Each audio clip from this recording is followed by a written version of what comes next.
ਅਕਾਲ। ਅੱਜ ਦੀ ਕਲਾਸ ਵਿੱਚ ਤੁਹਾਡਾ ਸਵਾਗਤ ਹੈ। ਜਮਾਤ ਪਹਿਲੀ ਵਿਸ਼ਾ ਪੰਜਾਬੀ ਉਪ ਵਿਸ਼ਾ आओ सुंदर लिखिए। प्यारे बच्चों ਹੁਣ ਆਪਣੇ ਕੋਲ 3 ਪ੍ਰਕਾਰ ਦੀਆਂ ਕਾਪੀਆਂ ਅਸੀਂ ਲਈਆਂ ਜੋ ਅਸੀਂ ਆਮ ਤੌਰ ਤੇ ਵਰਤਦੇ ਹਾਂ। 4 ਲਾਈਨ ਵਾਲੀ, 5 ਲਾਈਨ ਵਾਲੀ, ਇੱਕ ਤੁਸੀਂ ਆਮ ਕਾਪੀਆਂ ਵਰਤਦੇ ਹੋ ਲਿਖਣ ਲੱਗਿਆ 2 ਲਾਈਨਾਂ ਵਾਲੀ। ਅਸੀਂ ਅੱਜ ਇਸ ਤਿੰਨੇ ਪ੍ਰਕਾਰ ਦੀਆਂ ਕਾਪੀਆਂ ਤੇ ਅਭਿਆਸ ਕਰਾਂਗੇ। ਪਹਿਲਾ ਅੱਖਰ ਲਿਖਦੇ ਹਾਂ ਹਾ। ਸਭ ਤੋਂ ਪਹਿਲਾਂ ਬਿਲਕੁਲ ਸਿੱਧੀ ਲਾਈਨ ਲਾ ਲੈਣੀ ਹੈ, ਫਿਰ ਬਿਲਕੁਲ ਹੇਠਾਂ ਨੂੰ ਬਿਲकुल सीधी लाइन ਤੇ ਇਸ ਨੂੰ ਇਸ ਪ੍ਰਕਾਰ ਅਸੀਂ ਮੋੜਾਂਗੇ ਤੇ ਸਾਡੇ ਕੋਲ ਤਿਆਰ ਹੈ ਹਾ। ਇੱਕ ਵਾਰ ਫਿਰ ਦੇਖੀਏ, ਬਿਲकुल सीधी लाइन, ਫਿਰ ਹੇਠਾਂ ਨੂੰ ਲਾਈਨ ਲਾਵਾਂਗੇ, ਫਿਰ ਇਸ ਪ੍ਰਕਾਰ ਇਸ ਨੂੰ ਮੋੜ ਦੇਵਾਂਗੇ। ਇਹ ਸਾਡੇ ਕੋਲ ਹਾ। ਜੇਕਰ ਅਸੀਂ ਇਸ ਨੂੰ ਨਾਲ जोड़ देवांगे तो साडे कोल तैयार है जी रारा। प्यारे बच्चों ये लाइनां वड्डियां करके तां लाइयां कि तुहानूं स्पष्ट दिस जावे। इस तो अगला अखर फिर ध्यान देइए जो कि इस लड़ी विच आउंदा है बिल्कुल सीधी लाइन, फिर असीं पहलां दी तरह ही बनाउंदे हां रारा। तो असीं एक नाले दे बिल्कुल सीधी लाइन लगा देवांगे। ये साडे कोल तैयार है जी गग्गा। प्यारे बच्चों ये लड़ी पूरी हो गई है। इस तो अगली लड़ी दे विच असीं शुरू करते हाँ जो कि तुहाडी पाठ पुस्तक दे अनुसार है। वो पा रहे हैं आपां कक्का। सब तो पहला बिल्कुल सीधी लाइन, फिर इस लाइन नूं ध्यान च रखना अद्धा अखर हेठां अद्धा अखर उपर, फिर बिल्कुल इस प्रकार ही असी कक्का बना देवांगे। खास गल ध्यान च रखनी है कि आ लाइन दे अद्धा हेठा अद्धा उपर ते बिल्कुल इस प्रकार कक्के दी आह ये शेप इक्को जी होनी चाहिए है, ना कि यह कक्के दी जिहड़ी हेठली है ये इत्थों तक आ जाए। ये नहीं, बिल्कुल स्ट्रेट होना चाहिए है। इस तो अगला अखर आ रहा है भब्बा। बिल्कुल सीधी लाइन। फिर बच्चों आह लाइन नूं असीं ध्यान विच रखांगे अद्धा हेठां अखर अद्धा उपर। ये साडे कोल पै गया भब्बा। फिर आ गया साडे कोल तत्ता। बिल्कुल सीधी लाइन, उस प्रकार ही इसनूं इत्थों मोड़ांगे, बिल्कुल इहदे उपर ही मुड़ के असीं बना दिता तत्ता। खास ध्यान रखना कि ये पिछों वध घट नहीं होना चाहिए ते अगों भी ये लगभग इक्को जिहा होना चाहिए। प्यारे बच्चों ये आपां अभ्यास 4 लाइनां ते कीता।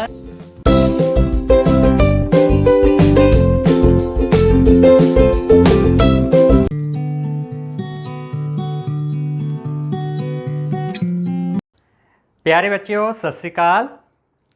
ये की हन? हाँ जी कारां। आओ गिनीए किन्नियां कारां हन? 1 2 3 4 5 6 7 8 9। सारियां कारां 9। बच्चों सड़क दे इस पासे किन्नियां कारां जा रही हन? 2 कारां। सड़क दे इस पासे किन्नियां कारां आ रही हन? 7 कारां। बच्चों आओ देखिए सड़क दे दोवें पासे सारियां कारां किन्नियां हन? सारियां कारां 9। 2 कारां ते 7 कारां हो गईयां 9 कारां। सारियां कारां 9। बच्चों सड़क दे इस पासे किन्नियां कारां जा रही हन? 4 कारां। सड़क दे दूसरे पासे किन्नियां कारां आ रही हन? 5 कारां। आओ देखिए सड़क दे दोवें पासे सारियां किन्नियां कारां हन? 9 कारां। 4 कारां ते 5 कारां हो गईयां 9 कारां। ਸਾਰੀਆਂ ਕਾਰਾਂ 9। ਬੱਚਿਓ ਸੜਕ ਦੇ ਇਸ ਪਾਸੇ ਕਿੰਨੀਆਂ ਕਾਰਾਂ ਜਾ ਰਹੀਆਂ ਹਨ? ਇੱਕ ਕਾਰ। ਸੜਕ ਦੇ ਦੂਸਰੇ ਪਾਸੇ ਕਿੰਨੀਆਂ ਕਾਰਾਂ ਆ ਰਹੀਆਂ ਹਨ? 8 ਕਾਰਾਂ। ਆਓ ਦੇਖੀਏ ਸੜਕ ਦੇ ਦੋਵੇਂ ਪਾਸੇ ਸਾਰੀਆਂ ਕਾਰਾਂ ਕਿੰਨੀਆਂ ਹਨ? 9 ਕਾਰਾਂ। ਇੱਕ ਕਾਰ ਅਤੇ 8 ਕਾਰਾਂ ਹੋ ਗਈਆਂ 9 ਕਾਰਾਂ। ਸਾਰੀਆਂ ਕਾਰਾਂ 9। ਬੱਚਿਓ ਸੜਕ ਦੇ ਇਸ ਪਾਸੇ ਕਿੰਨੀਆਂ ਕਾਰਾਂ ਜਾ ਰਹੀਆਂ ਹਨ? ਕੋਈ ਕਾਰ ਨਹੀਂ, 0। ਸੜਕ ਦੇ ਇਸ ਪਾਸੇ ਕਿੰਨੀਆਂ ਕਾਰਾਂ ਆ ਰਹੀਆਂ ਹਨ? 9 ਕਾਰਾਂ। ਆਓ ਦੇਖੀਏ ਸੜਕ ਦੇ ਦੋਵੇਂ ਪਾਸੇ ਸਾਰੀਆਂ ਕਾਰਾਂ ਕਿੰਨੀਆਂ ਹਨ? 9 ਕਾਰਾਂ। 0 ਕਾਰ ਅਤੇ 9 ਕਾਰਾਂ ਹੋ ਗਈਆਂ 9 ਕਾਰਾਂ। ਸਾਰੀਆਂ ਕਾਰਾਂ 9। ਸੜਕ ਦੇ ਇਸ ਪਾਸੇ ਕਿੰਨੀਆਂ ਕਾਰਾਂ ਜਾ ਰਹੀਆਂ ਹਨ? 3 ਕਾਰਾਂ। ਸੜਕ ਦੇ ਇਸ ਪਾਸੇ ਕਿੰਨੀਆਂ ਕਾਰਾਂ ਆ ਰਹੀਆਂ ਹਨ? 6 ਕਾਰਾਂ। ਆਓ ਦੇਖੀਏ ਸੜਕ ਦੇ ਦੋਵੇਂ ਪਾਸੇ ਸਾਰੀਆਂ ਕਿੰਨੀਆਂ ਕਾਰਾਂ ਹਨ? 9 ਕਾਰਾਂ। 3 ਕਾਰਾਂ ਅਤੇ 6 ਕਾਰਾਂ ਹੋ ਗਈਆਂ 9 ਕਾਰਾਂ। ਸਾਰੀਆਂ ਕਾਰਾਂ 9। ਸੜਕ ਦੇ ਇਸ ਪਾਸੇ ਕਿੰਨੀਆਂ ਕਾਰਾਂ ਜਾ ਰਹੀਆਂ ਹਨ? 9 ਕਾਰਾਂ। ਇਸ ਪਾਸੇ ਕਿੰਨੀਆਂ ਕਾਰਾਂ ਆ ਰਹੀਆਂ ਹਨ? ਕੋਈ ਕਾਰ ਨਹੀਂ, 0। ਆਓ ਦੇਖੀਏ ਸੜਕ ਦੇ ਦੋਵੇਂ ਪਾਸੇ ਸਾਰੀਆਂ ਕਾਰਾਂ ਕਿੰਨੀਆਂ ਹਨ? 9 ਕਾਰਾਂ। 9 ਕਾਰਾਂ ਅਤੇ 0 ਕਾਰ ਹੋ ਗਈਆਂ 9 ਕਾਰਾਂ। ਸਾਰੀਆਂ ਕਾਰਾਂ 9। ਸੜਕ ਦੇ ਇਸ ਪਾਸੇ ਕਿੰਨੀਆਂ ਕਾਰਾਂ ਜਾ ਰਹੀਆਂ ਹਨ? 5 ਕਾਰਾਂ। ਇਸ ਪਾਸੇ ਕਿੰਨੀਆਂ ਕਾਰਾਂ ਆ ਰਹੀਆਂ ਹਨ? 4 ਕਾਰਾਂ। ਸੜਕ ਦੇ ਦੋਵੇਂ ਪਾਸੇ ਸਾਰੀਆਂ ਕਾਰਾਂ ਕਿੰਨੀਆਂ ਹਨ? 9 ਕਾਰਾਂ। 5 ਕਾਰਾਂ ਅਤੇ 4 ਕਾਰਾਂ ਹੋ ਗਈਆਂ 9 ਕਾਰਾਂ। ਬੱਚਿਓ ਇਸ ਤਰ੍ਹਾਂ ਤੁਸੀਂ ਅੱਜ 9 ਦੇ ਜੋੜ ਤੋੜ ਬਾਰੇ ਜਾਣਿਆ ਹੈ। ਹੁਣ ਤੁਸੀਂ ਘਰ ਵਿੱਚ ਵੀ ਵੱਖ-ਵੱਖ ਵਸਤੂਆਂ ਦੀ ਮਦਦ ਨਾਲ 9 ਦਾ ਜੋੜ ਤੋੜ ਕਰਨਾ ਹੈ ਅਤੇ ਪੰਨਾ ਨੰਬਰ 40 ਦੇ ਉੱਪਰ 9 ਦੇ ਜੋੜ ਤੋੜ ਦਾ ਸਵਾਲ ਵੀ ਹੱਲ ਕਰਨਾ ਹੈ। ਧੰਨਵਾਦ। Good morning, children. Let's chant. A, B, C, D, E, F, G, H, I, J, K, L. Look, your friend L is with me. So today we'll read and write L. So children, let us feel the shape for L. Look here.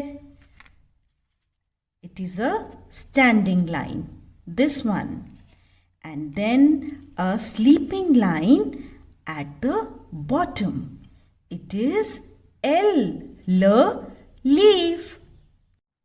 Let us try once again. A standing line and a sleeping line. It is L, leaf. So children, let's practice L. For writing L, we will draw a standing line like this and a sleeping line. It is L, leaf. Look here, a standing line, a sleeping line. L, a standing line, a sleeping line. L. Standing line, sleeping line. It's letter L. A standing line and a sleeping line. It is L. Leaf. Look. A standing line and a sleeping line. It is L. Leaf. Let's write L. For writing L, we will draw a standing line up to the third line and a sleeping line at the bottom. It is L. It is very easy.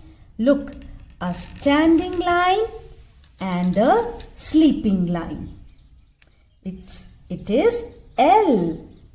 A standing line and a sleeping line. It is L. Lion. So now it's time for your homework. In your homework, children, you will write a complete page for letter L in your notebook. Keep learning. Thank you. दूसरी जमात ਦੇ ਬਹੁਤ ਹੀ ਪਿਆਰੇ ਵਿਦਿਆਰਥੀਓ, ਸਤਿ ਸ਼੍ਰੀ ਅਕਾਲ। ਪਿਆਰੇ ਬੱਚਿਓ, ਤੁਸੀਂ ਟਿੱਪੀ ਲਗਾਖਰ ਵਾਲੇ ਸ਼ਬਦਾਂ ਅਤੇ ਵਾਕਾਂ ਨੂੰ ਬਹੁਤ ਹੀ ਚੰਗੀ ਤਰ੍ਹਾਂ ਪੜ੍ਹਨਾ ਸਿੱਖ ਲਿਆ ਹੈ। ਤਾਂ ਅੱਜ ਦੀ ਜਮਾਤ ਵਿੱਚ ਅਸੀਂ ਟਿੱਪੀ ਲਗਾਖਰ ਲੱਗਣ ਨਾਲ ਸ਼ਬਦਾਂ ਦੀ ਆਵਾਜ਼ ਵਿੱਚ ਪੈਣ ਵਾਲੇ ਅੰਤਰ ਨੂੰ ਸਮਝਣ ਦਾ ਯਤਨ ਕਰਾਂਗੇ। ਕੀ ਤੁਸੀਂ ਆਪਣੀ ਪੰਜਾਬੀ ਦੀ ਪਾਠ ਪੁਸਤਕ ਨਾਲ ਤਿਆਰ ਹੋ? ਤਾਂ ਜੀ ਛੇਤੀ ਆਪਣੀ ਪਾਠ ਪੁਸਤਕ ਦਾ ਪੰਨਾ ਨੰਬਰ 26 ਖੋਲੋ। ਆਓ ਹੁਣ ਅਸੀਂ ਟਿੱਪੀ ਲਗਾਖਰ ਲਗਾਉਣ ਨਾਲ ਸ਼ਬਦਾਂ ਦੇ ਉਚਾਰਨ ਵਿੱਚ ਆਏ ਅੰਤਰ ਨੂੰ ਸਮਝੀਏ ਅਤੇ ਪੜ੍ਹੀਏ। ਰਗ ਰਗ, ਰੰਗ ਰੰਗ, ਰਗ ਰੰਗ, ਰਗ ਰੰਗ। ਕਟਾ ਕਟਾ, ਕੰਟਾ ਕੰਟਾ, ਕਟਾ ਕੰਟਾ, ਕਟਾ ਕੰਟਾ। ਨਗ ਨਗ, ਨਗ ਨੰਗ, ਨਗ ਨੰਗ, ਨਗ ਨੰਗ। ਬਦ ਬਦ, ਬੰਦ ਬੰਦ, ਬਦ ਬੰਦ, ਬਦ ਬੰਦ। ਸਤ ਸਤ, ਸੰਤ ਸੰਤ, ਸਤ ਸੰਤ, ਸਤ ਸੰਤ। ਹਸ ਹਸ, ਹੰਸ ਹੰਸ, ਹਸ ਹੰਸ, ਹਸ ਹੰਸ। ਅਗ ਅਗ, ਅੰਗ ਅੰਗ, ਅਗ ਅੰਗ, ਅਗ ਅੰਗ। ਬਗਲਾ ਬਗਲਾ, ਬੰਗਲਾ ਬੰਗਲਾ, ਬਗਲਾ ਬੰਗਲਾ, ਬਗਲਾ ਬੰਗਲਾ।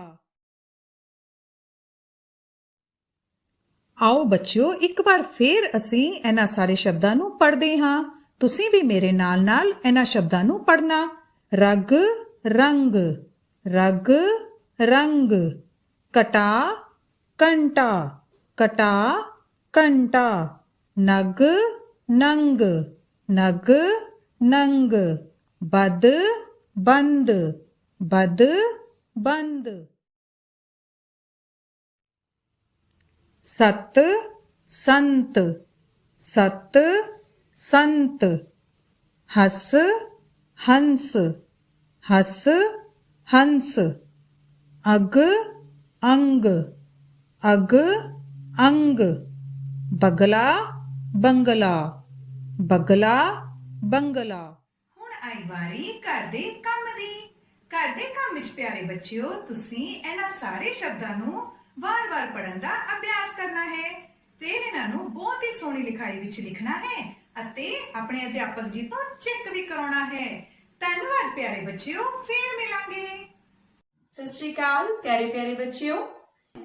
ਅੱਜ ਆਪਾਂ ਕਰਾਂਗੇ ਬੇਟਾ ਪੰਨਾ ਨੰਬਰ 39 ਤੇ 40 ਤੇ ਇਸ ਪੰਨੇ ਦੇ ਉੱਤੇ ਆਪਾਂ ਅੰਕਾਂ ਨਾਲ ਵੱਡੀ ਤੋਂ ਵੱਡੀ ਤੇ ਛੋਟੀ ਤੋਂ ਛੋਟੀ ਸੰਖਿਆ ਬਣਾਉਣੀ ਸਿੱਖਾਂਗੇ। ਆਓ ਸਿੱਖੀਏ। ਅੰਕ ਕਿਹੜੇ ਨੇ? 5 3। ਇਹਨਾਂ ਦੋ ਅੰਕਾਂ ਨਾਲ ਆਪਾਂ ਛੋਟੀ ਤੋਂ ਛੋਟੀ ਸੰਖਿਆ ਬਣਾਉਂਦੇ ਆ।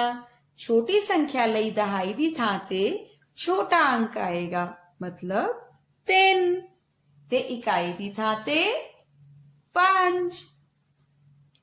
ਹੁਣ ਆਪਣੇ ਕੋਲ ਜਿਹੜੀ ਸੰਖਿਆ ਬਣੀ ਹੈ ਬੱਚਿਓ, ਉਹ ਕਿਹੜੀ ਬਣ ਗਈ? 30 5 35। ਹੁਣ ਇਹਨਾਂ ਅੰਕਾਂ ਨਾਲ ਹੀ ਬੱਚਿਓ ਆਪਾਂ ਵੱਡੀ ਤੋਂ ਵੱਡੀ ਸੰਖਿਆ ਬਣਾਣੀ ਹੈ। ਆਓ ਦੇਖੋ, ਦਹਾਈ ਦੀ ਥਾਂ ਤੇ ਇਹਨਾਂ ਦੋਵਿਆਂ ਚੋਂ ਜਿਹੜਾ ਅੰਕ ਵੱਡਾ ਹੈ ਉਹ ਆਊਗਾ, ਮਤਲਬ 5 ਤੇ ਇਕਾਈ ਦੀ ਥਾਂ ਤੇ ਕਿਹੜਾ ਆਊਗਾ ਬੱਚਿਓ? 3। ਤਾਂ ਆਪਣੇ ਕੋਲ ਵੱਡੀ ਤੋਂ ਵੱਡੀ ਸੰਖਿਆ ਇਹਨਾਂ ਅੰਕਾਂ ਨਾਲ ਜੋ ਬਣੀ ਕਿਹੜੀ ਆ ਗਈ? 50 3 53। ਜੀ ਪਿਆਰੇ ਬੱਚਿਓ, ਤੁਹਾਡੇ ਵਿੱਚੋਂ ਕੋਈ ਵੀ ਇੱਕ ਬੱਚਾ ਮੇਰੇ ਕੋਲ ਆਓ ਤੇ ਅੰਕਾਂ ਦੇ ਵਿੱਚੋਂ 2 ਕਾਰਡ ਚੁੱਕੋ। ਸ਼ਾਬਾਸ਼। ਕਿਹੜਾ ਕਾਰਡ ਚੱਕ ਰਹੇ ਹੋ ਬੱਚਿਓ? 4 4। ਸ਼ਾਬਾਸ਼। ਦੂਜਾ ਵੀ ਚੱਕੋ। Very good. 6। ਬੱਚਿਓ, ਜਦੋਂ ਦੋ ਅੰਕਾਂ ਨਾਲ ਆਪਾਂ ਵੱਡੀ ਜਾਂ ਛੋਟੀ ਸੰਖਿਆ ਬਣਾਉਣੀ ਹੈ ਤਾਂ ਇੱਕ ਗੱਲ ਦਾ ਧਿਆਨ ਰੱਖਣਾ ਹੈ ਕਿ ਵੱਡੀ ਸੰਖਿਆ ਬਣਾਉਣ ਲੱਗਿਆ ਦਹਾਈ ਦੀ ਥਾਂ ਤੇ ਵੱਡਾ ਹੀ ਅੰਕ ਆਊਗਾ ਤੇ ਛੋਟੀ ਸੰਖਿਆ ਬਣਾਉਣ ਲੱਗਿਆ ਦਹਾਈ ਦੀ ਥਾਂ ਤੇ ਛੋਟਾ ਅੰਕ ਆਊਗਾ। ਆ ਦੇਖੋ ਬੱਚਿਓ, ਹੁਣ ਆਪਣੇ ਕੋਲ ਨਵੇਂ ਅੰਕ ਕਿਹੜੇ ਹੈ? 2, ਇੱਕ 4 ਤੇ ਦੂਜਾ 6। ਇਹਨਾਂ ਦੋਵੇਂ ਅੰਕਾਂ ਨਾਲ ਆਪਾਂ ਪਹਿਲਾਂ ਬਣਾਉਂਦੇ ਆ ਵੱਡੀ ਤੋਂ ਵੱਡੀ ਸੰਖਿਆ। ਕਿਹੜੀ ਬਣੂਗੀ ਬੱਚਿਓ? ਪਹਿਲਾਂ ਲੱਗੂਗਾ ਦਹਾਈ ਦੀ ਥਾਂ ਤੇ 6 ਤੇ ਇਕਾਈ ਦੀ ਥਾਂ ਤੇ 4। ਤਾਂ ਆਪਣੇ ਕੋਲ ਦੋ ਅੰਕਾਂ ਦੀ ਵੱਡੀ ਸੰਖਿਆ ਕਿਹੜੀ ਬਣ ਗਈ ਬੱਚਿਓ? 60 4 64। ਹਾਂ ਬੱਚਿਓ, 6 ਤੇ 4 ਨਾਲ ਹੁਣ ਆਪਾਂ ਛੋਟੀ ਤੋਂ ਛੋਟੀ ਸੰਖਿਆ ਬਣਾਣੀ ਹੈ। ਦੱਸੋ ਦਹਾਈ ਦੀ ਥਾਂ ਤੇ ਕਿਹੜਾ ਅੰਕ ਆਊਗਾ? ਛੋਟਾ, ਮਤਲਬ 4 ਤੇ ਇਕਾਈ ਦੇ ਸਥਾਨ ਤੇ 6। ਹੁਣ ਆਪਣੇ ਕੋਲ ਇਹਨਾਂ ਦੋਵੇਂ ਅੰਕਾਂ ਤੋਂ ਛੋਟੀ ਸੰਖਿਆ ਕਿਹੜੀ ਬਣੀ ਹੈ ਬੱਚਿਓ? 40 6 46।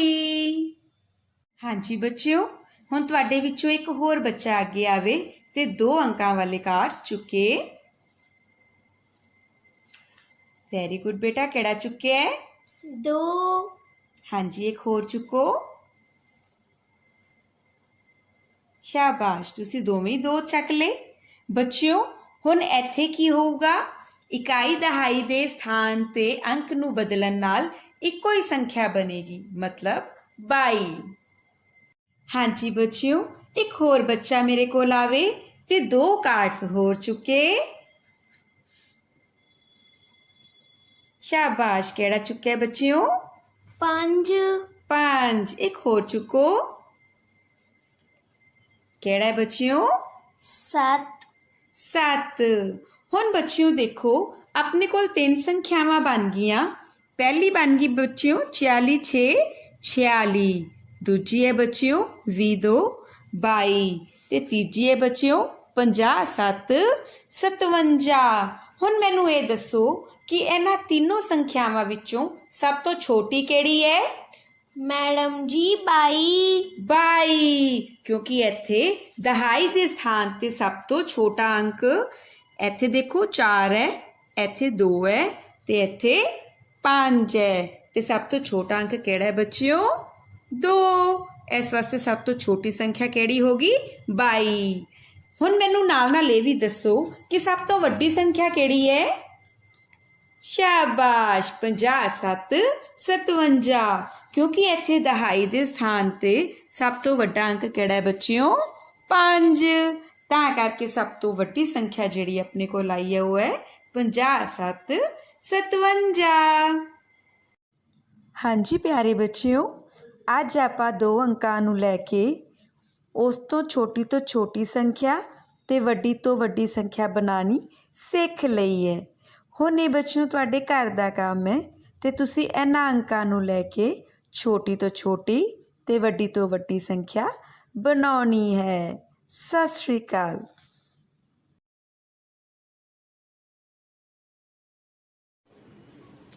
Hello dear students, today we are going to start our next lesson, lesson number 4, vowel sound E. Children, we will read the words ending with ed, ed, okay? Let's read. Fur, ed, fed, fed.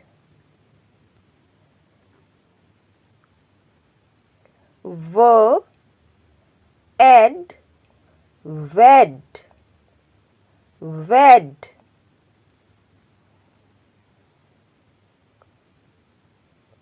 R, ed, red, red color. Red apple, red apples. Red.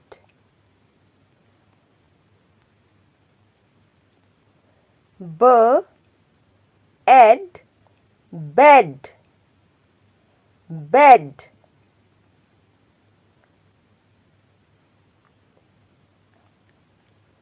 L, ed, led, led.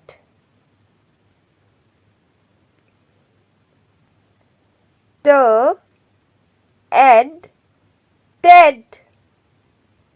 Children, let's revise all the words.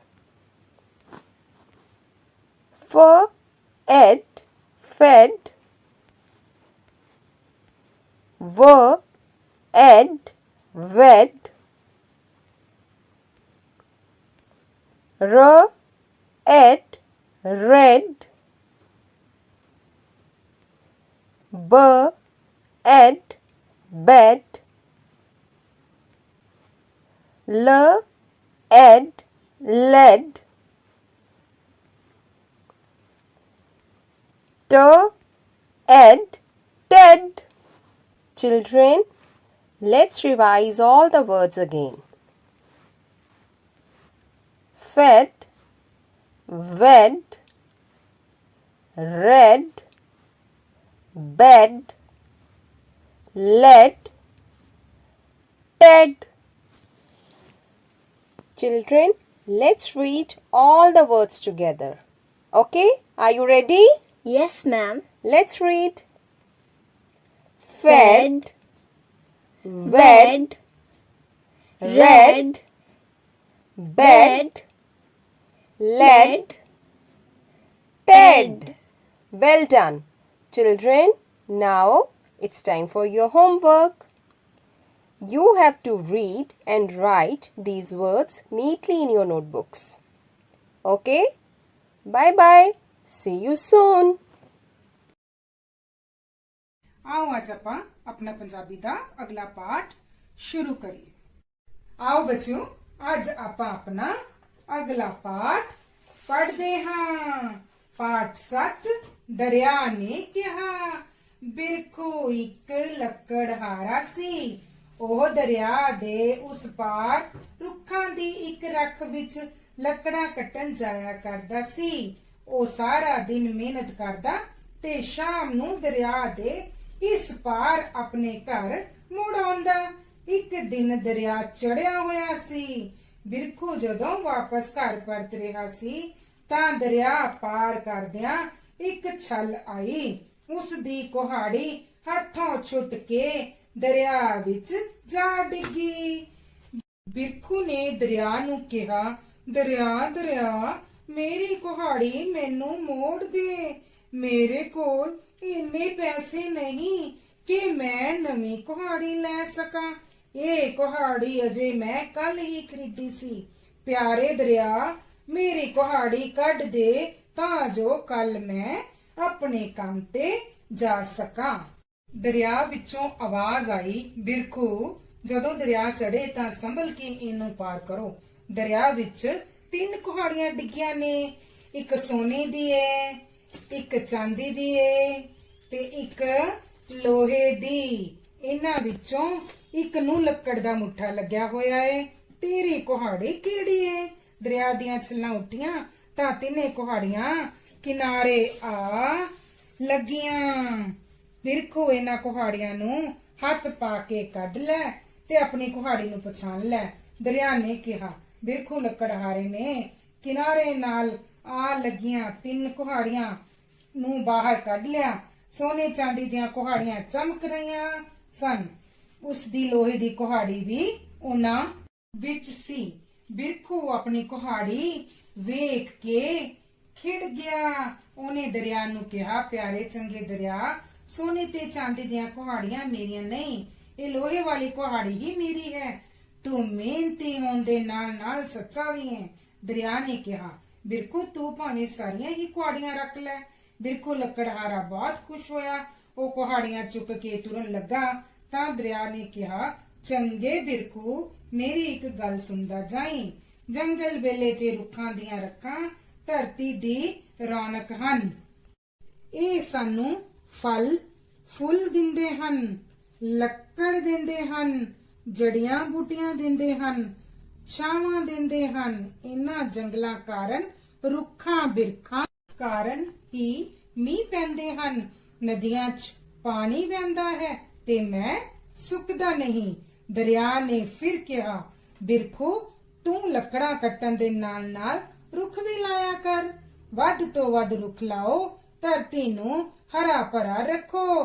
ਹਰ ਕੋਈ ਰੁੱਖ ਉਗਾਏ, ਰੁੱਖ ਲਾਏ। ਸਤਿ ਸ਼੍ਰੀ ਅਕਾਲ ਪਿਆਰੇ ਬੱਚਿਓ। ਪਿਆਰੇ ਬੱਚਿਓ, ਬੱਚਿਆਂ ਨੂੰ ਵੱਖ-ਵੱਖ ਤਰ੍ਹਾਂ ਦੀਆਂ ਖੇਡਾਂ ਖੇਡਣਾ ਬਹੁਤ ਪਸੰਦ ਹੈ ਤੇ ਤੁਸੀਂ ਵੀ ਵੱਖ-ਵੱਖ ਤਰ੍ਹਾਂ ਦੀਆਂ ਖੇਡਾਂ ਖੇਡਦੇ ਹੋਵੋਗੇ। ਤਾਂ ਫਿਰ ਅੱਜ ਅਸੀਂ ਵੀ ਖੇਡ ਵਿੱਚ ਕਰੰਸੀ ਨੋਟਾਂ ਨੂੰ ਵਧਾਉਣਾ ਤੇ ਘਟਾਉਣਾ ਸਿੱਖਾਂਗੇ। ਮੇਰੇ ਪਿਆਰੇ ਬੱਚਿਓ, ਇਹ ਵੀ ਤੁਹਾਡੇ ਵਰਗੇ ਪਿਆਰੇ ਦੋ ਬੱਚੇ ਹਨ। ਇਹ ਕੁੰਵਰ ਹੈ ਤੇ ਇਹ ਕੁੰਵਰ ਦੀ ਛੋਟੀ ਭੈਣ ਹੈ। ਅੱਜ ਕੁੰਵਰ ਦੀ ਛੋਟੀ ਭੈਣ ਦਾ ਜਨਮ ਦਿਨ ਹੈ। ਸੋ ਕੁੰਵਰ ਨੇ ਉਸਨੂੰ ਬਾਜ਼ਾਰ ਲੈ ਜਾ ਕੇ ਇੱਕ ਤੋਹਫਾ ਲੈ ਕੇ ਦੇਣ ਬਾਰੇ ਸੋਚਿਆ ਹੈ।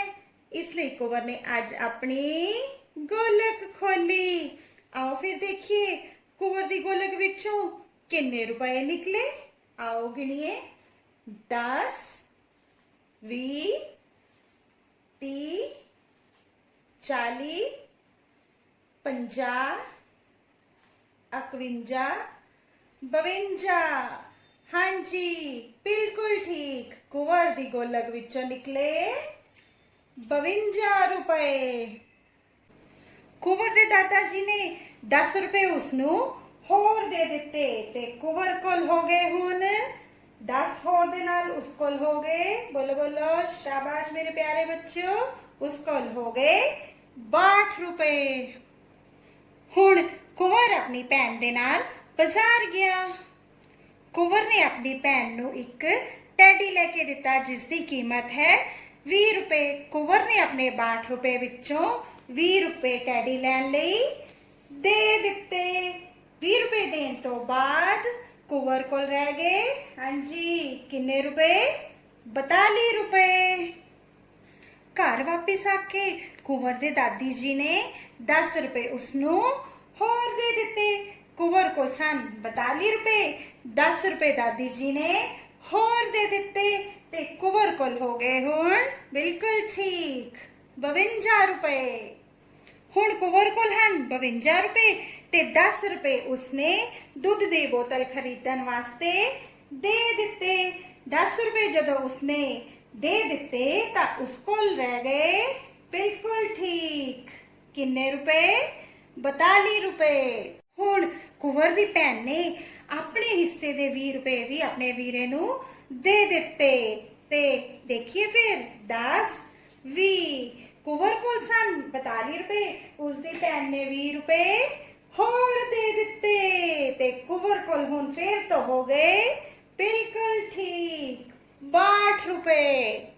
सो मेरे प्यारे बच्चों, कुंवर कोल गोलक खोलन समय सन 52 रुपए, ਜਿਉਂ-ਜਿਉਂ ਉਸਨੂੰ ਹੋਰ ਰੁਪਏ ਮਿਲਦੇ ਗਏ ਉਸਦੇ ਰੁਪਏ ਬਿਲਕੁਲ ਠੀਕ ਵੱਧਦੇ ਗਏ ਅਤੇ ਜਿਉਂ-ਜਿਉਂ ਉਸਨੇ ਆਪਣੇ ਰੁਪਏ ਵਸਤੂਆਂ ਨੂੰ ਖਰੀਦਣ ਲਈ ਖਰਚ ਕਰ ਦਿੱਤੇ ਭਾਵ ਕਿ ਦੇ ਦਿੱਤੇ ਤਾਂ ਉਸਦੇ ਰੁਪਏ ਘਟਦੇ ਗਏ। ਸੋ ਮੇਰੇ ਪਿਆਰੇ ਬੱਚਿਓ, ਅੱਜ ਅਸੀਂ ਵੀ ਕਰੰਸੀ ਨੋਟਾਂ ਨੂੰ ਵਧਾਉਣਾ ਤੇ ਘਟਾਉਣਾ ਸਿੱਖ ਲਿਆ। ਹੁਣ ਵਾਰੀ ਹੈ ਘਰ ਦੇ ਕੰਮ ਦੀ। ਘਰ ਦੇ ਕੰਮ ਵਿੱਚ ਪਿਆਰੇ ਬੱਚਿਓ, ਤੁਸੀਂ ਵੀ ਕੁੰਵਰ ਵਾਂਗ ਕਰੰਸੀ ਨੋਟਾਂ ਦੀ ਵਰਤੋਂ ਦੇ ਨਾਲ ਕਰੰਸੀ ਨੋਟਾਂ ਨੂੰ ਵਧਾਉਣਾ ਅਤੇ ਘਟਾਉਣਾ ਇਸ ਦਾ ਅਭਿਆਸ ਕਰਨਾ ਹੈ। ਇਸ ਦੇ ਲਈ ਮੇਰੇ ਪਿਆਰੇ ਬੱਚਿਓ, ਤੁਸੀਂ ਘਰ ਬਣਾਏ ਹੋਏ ਕਰੰਸੀ ਨੋਟਾਂ ਦੀ ਵਰਤੋਂ ਵੀ ਕਰ ਸਕਦੇ ਹੋ। ਧੰਨਵਾਦ।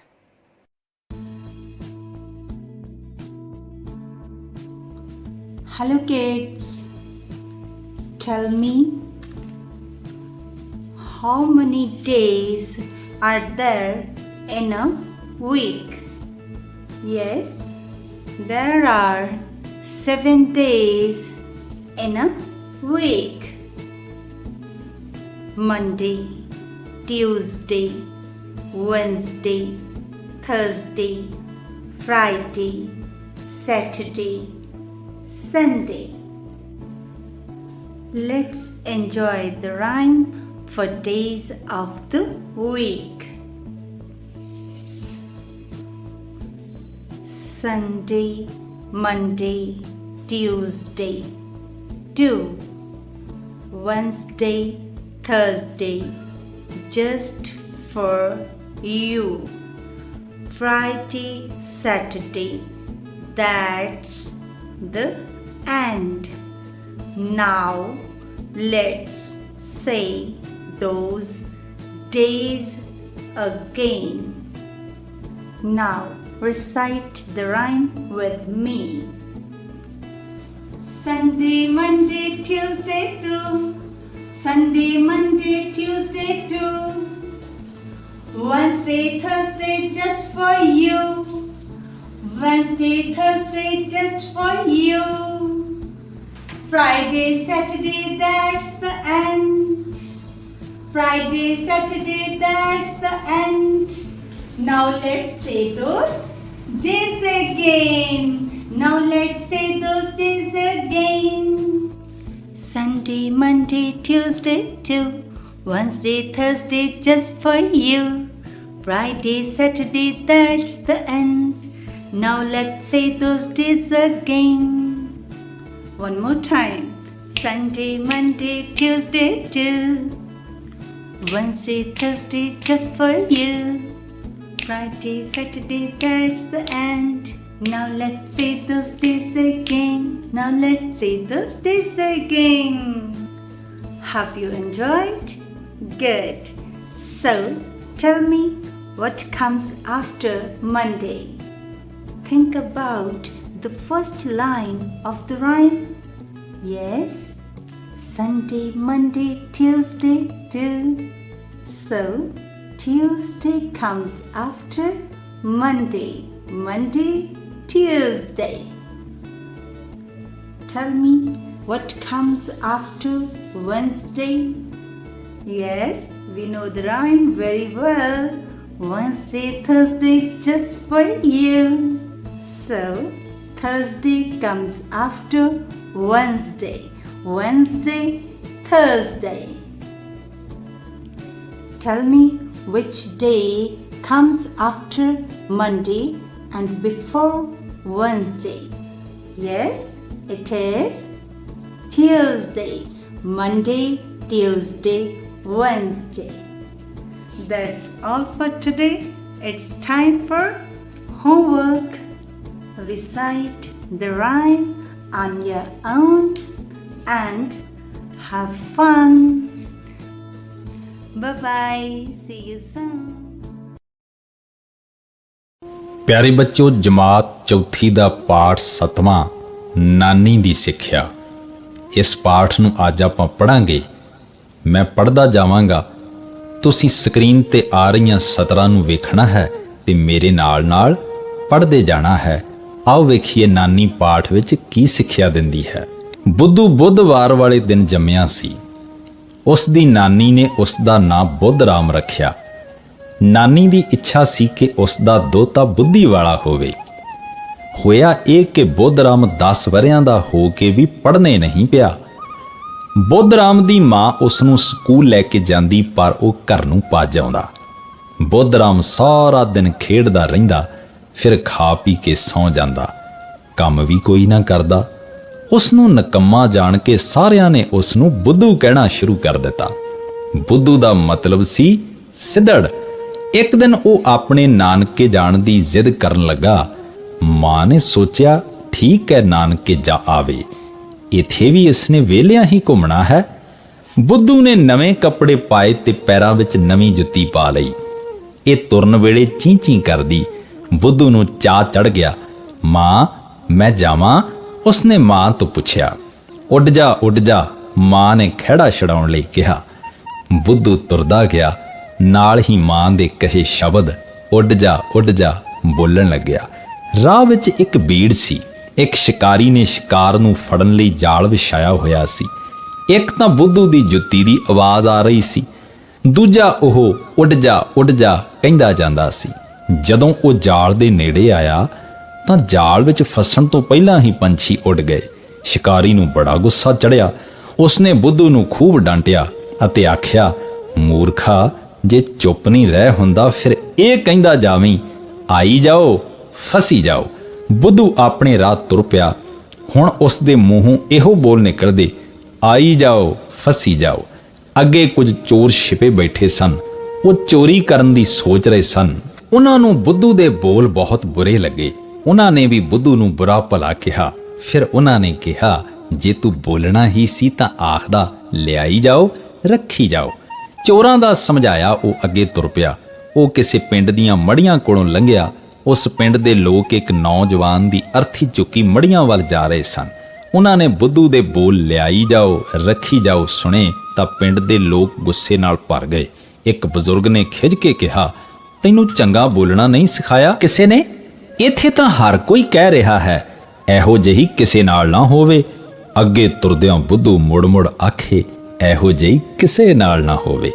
ਅਗਲੇ ਪਿੰਡ ਵਿੱਚ ਇੱਕ ਕੁੜੀ ਦਾ ਵਿਆਹ ਸੀ। ਸਾਰਾ ਪਰਿਵਾਰ ਅਤੇ ਰਿਸ਼ਤੇਦਾਰ ਖੁਸ਼ ਸਨ। ਉਹਨਾਂ ਦੇ ਕੋਲੋਂ ਲੰਘਦਿਆਂ ਬੁੱਧੂ ਬੋਲਿਆ, ਇਹੋ ਜਿਹੀ ਕਿਸੇ ਨਾਲ ਨਾ ਹੋਵੇ। ਸੁਣਨ ਵਾਲਿਆਂ ਨੂੰ ਬੁੱਧੂ ਬੜਾ ਮੂਰਖ ਲੱਗਿਆ।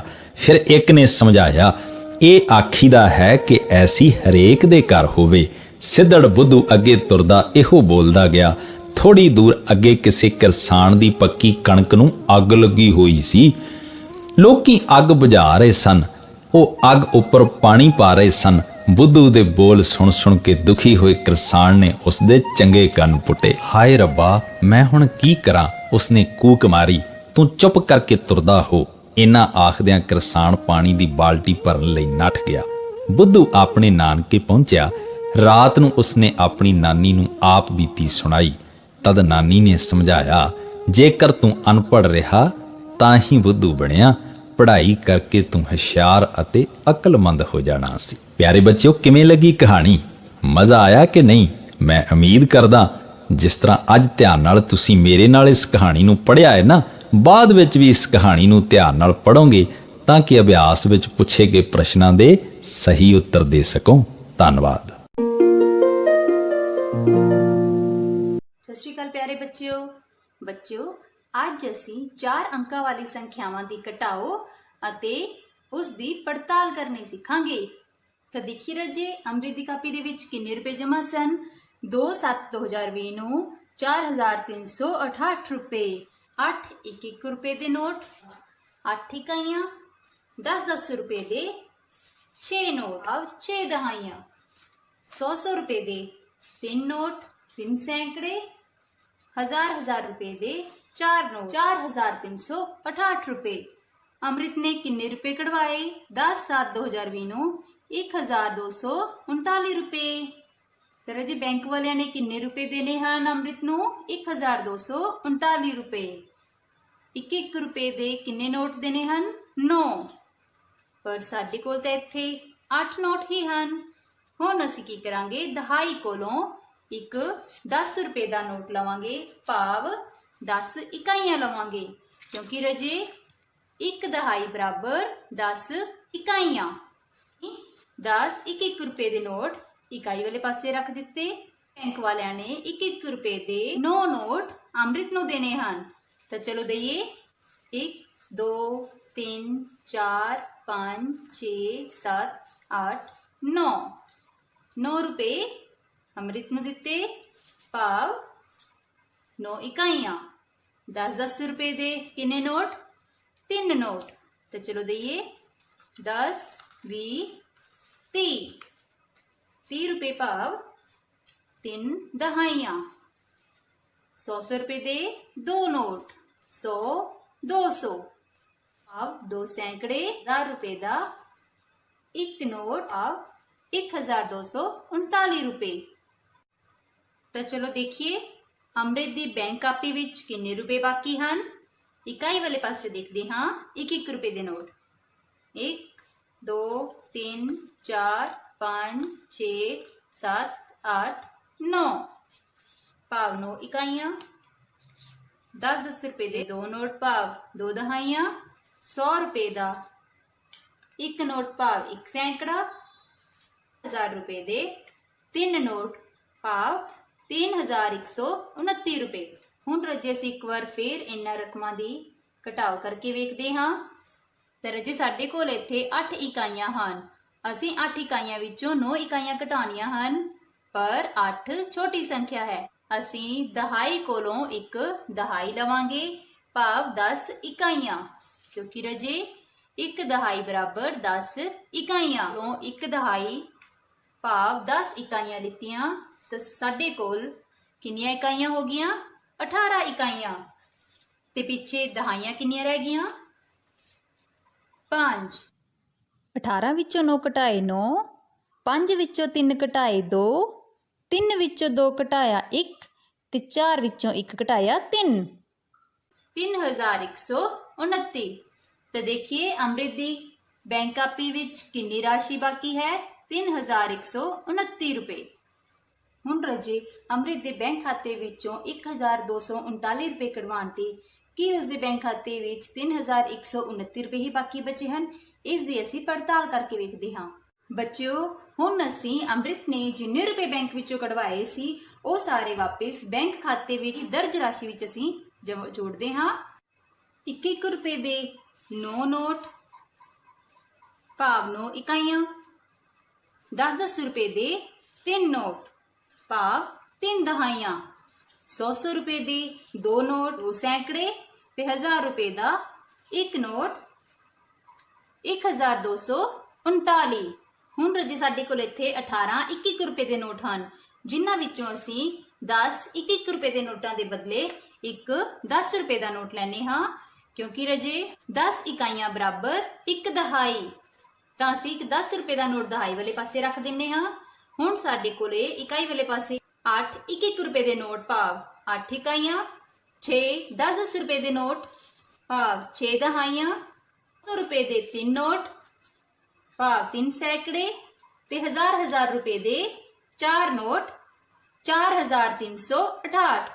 ਹੁਣ ਬੱਚੇ ਅਸੀਂ ਇਹਨਾਂ ਸੰਖਿਆਵਾਂ ਦਾ ਇੱਕ ਵਾਰੀ ਫੇਰ ਜੋੜ ਕਰਦੇ ਹਾਂ। 9 ਤੇ 9 18। 18 ਇਕਾਈਆਂ ਵਿੱਚੋਂ 10 ਇਕਾਈਆਂ ਅਸੀਂ ਦਹਾਈ ਨੂੰ ਦੇ ਦੇਵਾਂਗੇ, ਕਿਉਂਕਿ ਬੱਚਿਓ 10 ਇਕਾਈਆਂ ਬਰਾਬਰ ਇੱਕ ਦਹਾਈ। ਇੱਕ ਦਹਾਈ ਦਹਾਈ ਨੂੰ ਦੇ ਦਿੱਤੀ, ਤੇ ਦਹਾਈ ਵਾਲੇ ਪਾਸੇ ਗਿਣਦੇ ਹਾਂ। 1 ਤੇ 2 3, 3 ਤੇ 3 6। ਸੈਂਕੜੇ ਵਾਲੇ ਪਾਸੇ ਦੇਖੋ, 1 ਤੇ 2 3, ਹਜ਼ਾਰ ਦੇ ਵਿੱਚ 3 ਤੇ 1 4, 4368। ਤਾਂ ਦੇਖिए ਅੰਮ੍ਰਿਤ ਨੇ ਸਭ ਤੋਂ ਪਹਿਲਾਂ ਕਿੰਨੇ ਰੁਪਏ ਜਮ੍ਹਾਂ ਕਰਵਾਏ ਸੀ? 4368 ਰੁਪਏ। ਤਾਂ ਬੱਚਿਓ ਘਟਾਓ ਕਰਨ ਵੇਲੇ ਅਸੀਂ ਵੱਡੀ ਸੰਖਿਆ ਦੇ ਵਿੱਚੋਂ ਛੋਟੀ ਸੰਖਿਆ ਘਟਾਉਣੇ ਹਾਂ ਤਾਂ ਸਾਨੂੰ ਅੰਤਰ ਪ੍ਰਾਪਤ ਹੁੰਦਾ ਹੈ।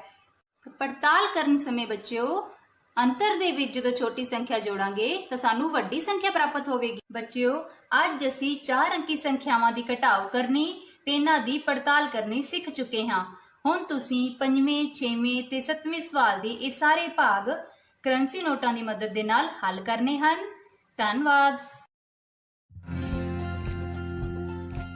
Hello children, today we are going to do reading practice given on page number 19. Here are some words. Let's read these words. Children, you know that every letter has its own sound. B, S, H, T, N. But sometimes two letters give one sound, which is different from their own, like sh, ch, the, or th. And today we are going to read words having two letters C and K, but they are giving one sound. K, K. Let's read those words. First of all, we will read words having vowel sound A with CK. Ack, ack. Sack. This is a sack. Then back, back. Rack, rack. Pack, pack. Black, black. Now let's read words with E. Ack, ack. This is neck, neck. Peck. It's a woodpecker. Peck, peck. Now with ick. Ick. Pick, pick. Tick, tick. Lick, lick. Sick, sick. Then brick, brick. Stick, stick. And thick, thick. This is a thick notebook and this is a thin notebook. Thick. So students, today we have read so many words with letters C and K giving one sound. Let's read again.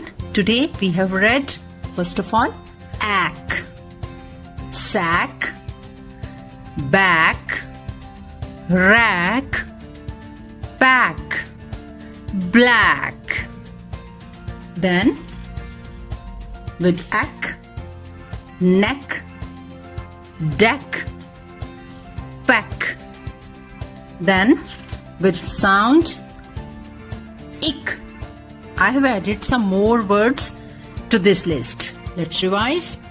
Pick, tick, lick, sick, thick, stick, click, trick, and chick.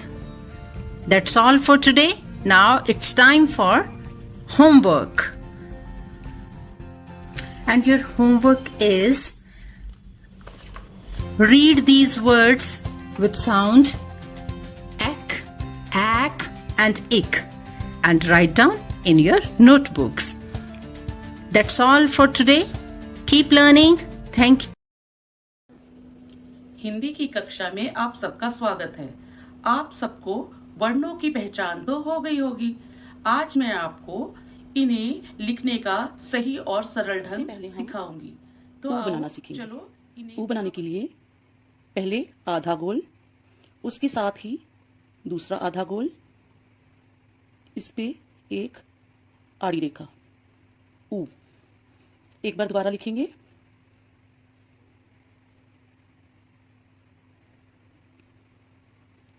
ऊ। अब हम लिखेंगे ऊ बनाने के लिए उसी प्रकार पहले आधा गोल, उसके साथ ही दूसरा आधा गोल और इसके बीच में से एक और आधा गोल, सर पर एक आड़ी रेखा। ऊ। दोबारा देखेंगे।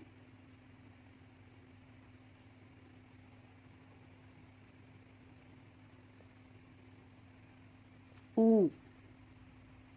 अब हम लिखेंगे अ बनाने के लिए पहले ऊ को बनाएंगे आधा गोल, उसके साथ ही एक और आधा गोल, बीचों बीच एक छोटी आड़ी रेखा, एक बड़ी खड़ी रेखा, सर पर एक आड़ी रेखा।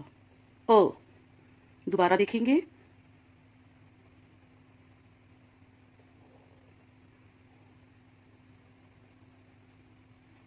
अ।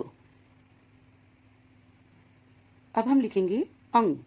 अंग लिखने के लिए पहले उसी प्रकार छोटा ऊ बनाते हुए अ बनाएंगे। अ बनाने के उपरांत खड़ी रेखा के बिल्कुल ऊपर एक बिंदु लगाएंगे। अंग। दोबारा देखेंगे।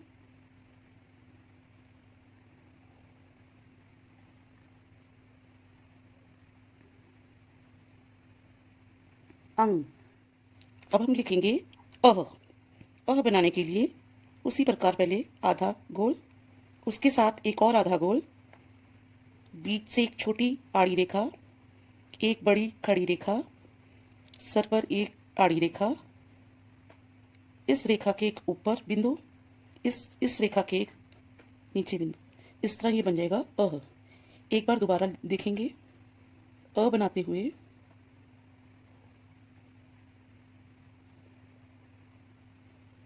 उसके बाद दो बिंदु लगाएं। अह। अब हम लिखेंगे आ। पहले अ बनाएं। अ बनाने के बाद इसके समानांतर एक बड़ी खड़ी रेखा, सर पर एक आड़ी रेखा। आ। एक बार दोबारा देखेंगे।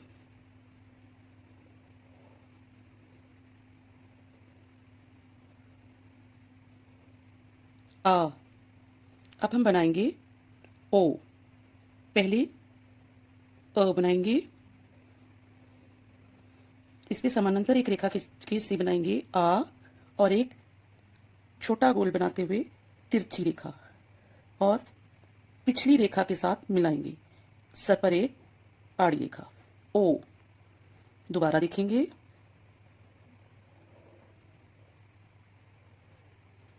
ध्यान रहे जो हम तिरछी रेखा बनाएंगे वो पिछले खड़ी रेखा के साथ ही मिलाएंगे। ये बन गया ओ।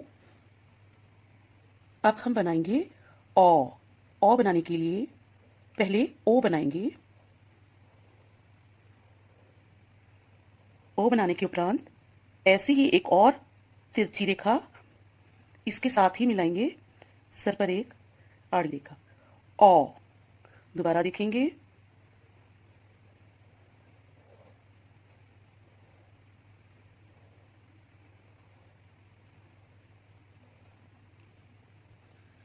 और हम इन वर्णों की दोहराई करेंगे।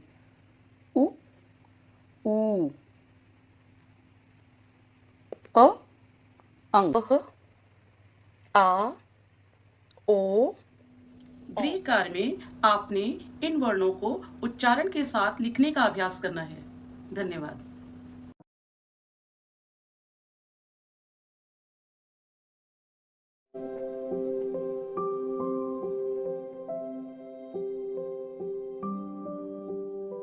ਸਤਿ ਸ਼੍ਰੀ ਅਕਾਲ ਪਿਆਰੇ ਬੱਚਿਓ। ਪਰਿਵਾਰ ਸਾਡੇ ਸਮਾਜ ਦੀ ਬਹੁਤ ਹੀ ਮਹੱਤਵਪੂਰਨ ਇਕਾਈ ਹੈ। ਇਸ ਨੂੰ ਆਮ ਭਾਸ਼ਾ ਵਿੱਚ ਟੱਬਰ ਵੀ ਕਿਹਾ ਜਾਂਦਾ ਹੈ। ਟੱਬਰ ਭਾਵ ਪਰਿਵਾਰਕ ਮੈਂਬਰਾਂ ਦਾ ਸਮੂਹ। ਪਰਿਵਾਰ ਵਿੱਚ ਸਭ ਮਿਲ ਕੇ ਰਹਿੰਦੇ ਹਨ। ਪਰਿਵਾਰ ਵਿੱਚ ਰਹਿਣ ਨਾਲ ਆਪਸੀ ਪ੍ਰੇਮ, ਸੇਵਾ ਭਾਵ ਤੇ ਸਹਿਯੋਗ ਦੀ ਭਾਵਨਾ ਦਾ ਵਿਕਾਸ ਹੁੰਦਾ ਹੈ। ਪਰਿਵਾਰ ਵਿੱਚ ਤੁਹਾਡੇ ਮਾਤਾ ਜੀ ਤੁਹਾਡੇ ਸਭ ਤੋਂ ਪਹਿਲੇ ਗੁਰੂ ਹੁੰਦੇ ਹਨ, ਜੋ ਤੁਹਾਨੂੰ ਪਰਿਵਾਰ ਦੇ ਹੋਰਨਾਂ ਰਿਸ਼ਤਿਆਂ ਤੋਂ ਜਾਣੂ ਕਰਵਾਉਂਦੇ ਹਨ। ਇੱਕ ਬੱਚੇ ਦੇ ਜੀਵਨ ਵਿੱਚ ਪਰਿਵਾਰ ਦਾ ਬਹੁਤ ਮਹੱਤਵ ਹੈ। ਤੁਸੀਂ ਬਿਨਾਂ ਸ਼ੱਕ ਇੱਕ ਦੂਸਰੇ 'ਤੇ ਭਰੋਸਾ ਕਰ ਸਕਦੇ ਹੋ। ਪਰਿਵਾਰ ਤੋਂ ਬਿਨਾਂ ਤੁਹਾਡੀ ਪਹਿਚਾਨ ਪੂਰੀ ਨਹੀਂ ਹੋ ਸਕਦੀ। ਪਰਿਵਾਰ ਹੀ ਤੁਹਾਨੂੰ ਸਮਾਜ ਵਿੱਚ ਵਿਚਰਨ ਦੇ ਯੋਗ ਬਣਾਉਂਦਾ ਹੈ। ਛੋਟੇ ਪਰਿਵਾਰ ਵਿੱਚ ਪਿਤਾ ਜੀ, ਮਾਤਾ ਜੀ, ਭੈਣ ਭਰਾ ਸਭ ਇਕੱਠੇ ਰਹਿੰਦੇ ਹਨ ਤੇ ਵੱਡੇ ਪਰਿਵਾਰ ਵਿੱਚ ਮਾਤਾ ਪਿਤਾ, ਭੈਣ ਭਰਾ ਦੇ ਨਾਲ ਤੁਹਾਡੇ ਦਾਦਾ ਦਾਦੀ ਜੀ ਵੀ ਰਹਿੰਦੇ ਹਨ, ਜੋ ਤੁਹਾਨੂੰ ਕਹਾਣੀਆਂ ਸੁਣਾਉਂਦੇ ਹਨ, ਤੁਹਾਨੂੰ ਵਧੀਆ ਸਿੱਖਿਆ ਦਿੰਦੇ ਹਨ ਤੇ ਕਈ ਵਾਰ ਤਾਂ ਤੁਹਾਡੇ ਨਾਲ ਤੁਹਾਡੇ ਚਾਚਾ ਚਾਚੀ ਜੀ, ਤਾਇਆ ਤਾਈ ਜੀ ਵੀ ਰਹਿੰਦੇ ਹਨ। ਉਹ ਵੀ ਤੁਹਾਨੂੰ ਬਹੁਤ ਪਿਆਰ ਕਰਦੇ ਹਨ।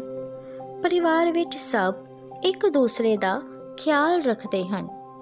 ਪਰਿਵਾਰ ਵਿੱਚ ਰਹਿ ਕੇ ਹੀ ਤੁਸੀਂ ਜ਼ਿੰਦਗੀ ਦੀਆਂ ਸਭ ਤੋਂ ਵਧੀਆ ਕਦਰਾਂ ਕੀਮਤਾਂ ਸਿੱਖਦੇ ਹੋ, ਜਿਵੇਂ ਪਰਿਵਾਰਕ ਮੈਂਬਰਾਂ ਦੀ ਇੱਜ਼ਤ ਕਰਨਾ, ਇੱਕ ਦੂਜੇ ਨਾਲ ਗੱਲਾਂ ਸਾਂਝੀਆਂ ਕਰਨੀਆਂ। ਪਰਿਵਾਰ ਤੁਹਾਨੂੰ ਜ਼ਿੰਦਗੀ ਦਾ ਹਰ ਕੰਮ ਕਰਨ ਲਈ ਉਤਸ਼ਾਹਿਤ ਕਰਦਾ ਹੈ ਤੇ ਤੁਹਾਨੂੰ ਚੰਗਾ ਇਨਸਾਨ ਬਣਾਉਂਦਾ ਹੈ। ਤੁਹਾਡਾ ਵਧੀਆ ਪਾਲਣ ਪੋਸ਼ਣ ਤੁਹਾਡਾ ਪਰਿਵਾਰ ਹੀ ਤਾਂ ਕਰਦਾ ਹੈ। ਤੁਹਾਡੇ ਵਿੱਚ ਚੰਗੇ ਗੁਣ ਪਰਿਵਾਰ ਵਿੱਚ ਰਹਿ ਕੇ ਹੀ ਵਿਕਸਿਤ ਹੁੰਦੇ ਹਨ।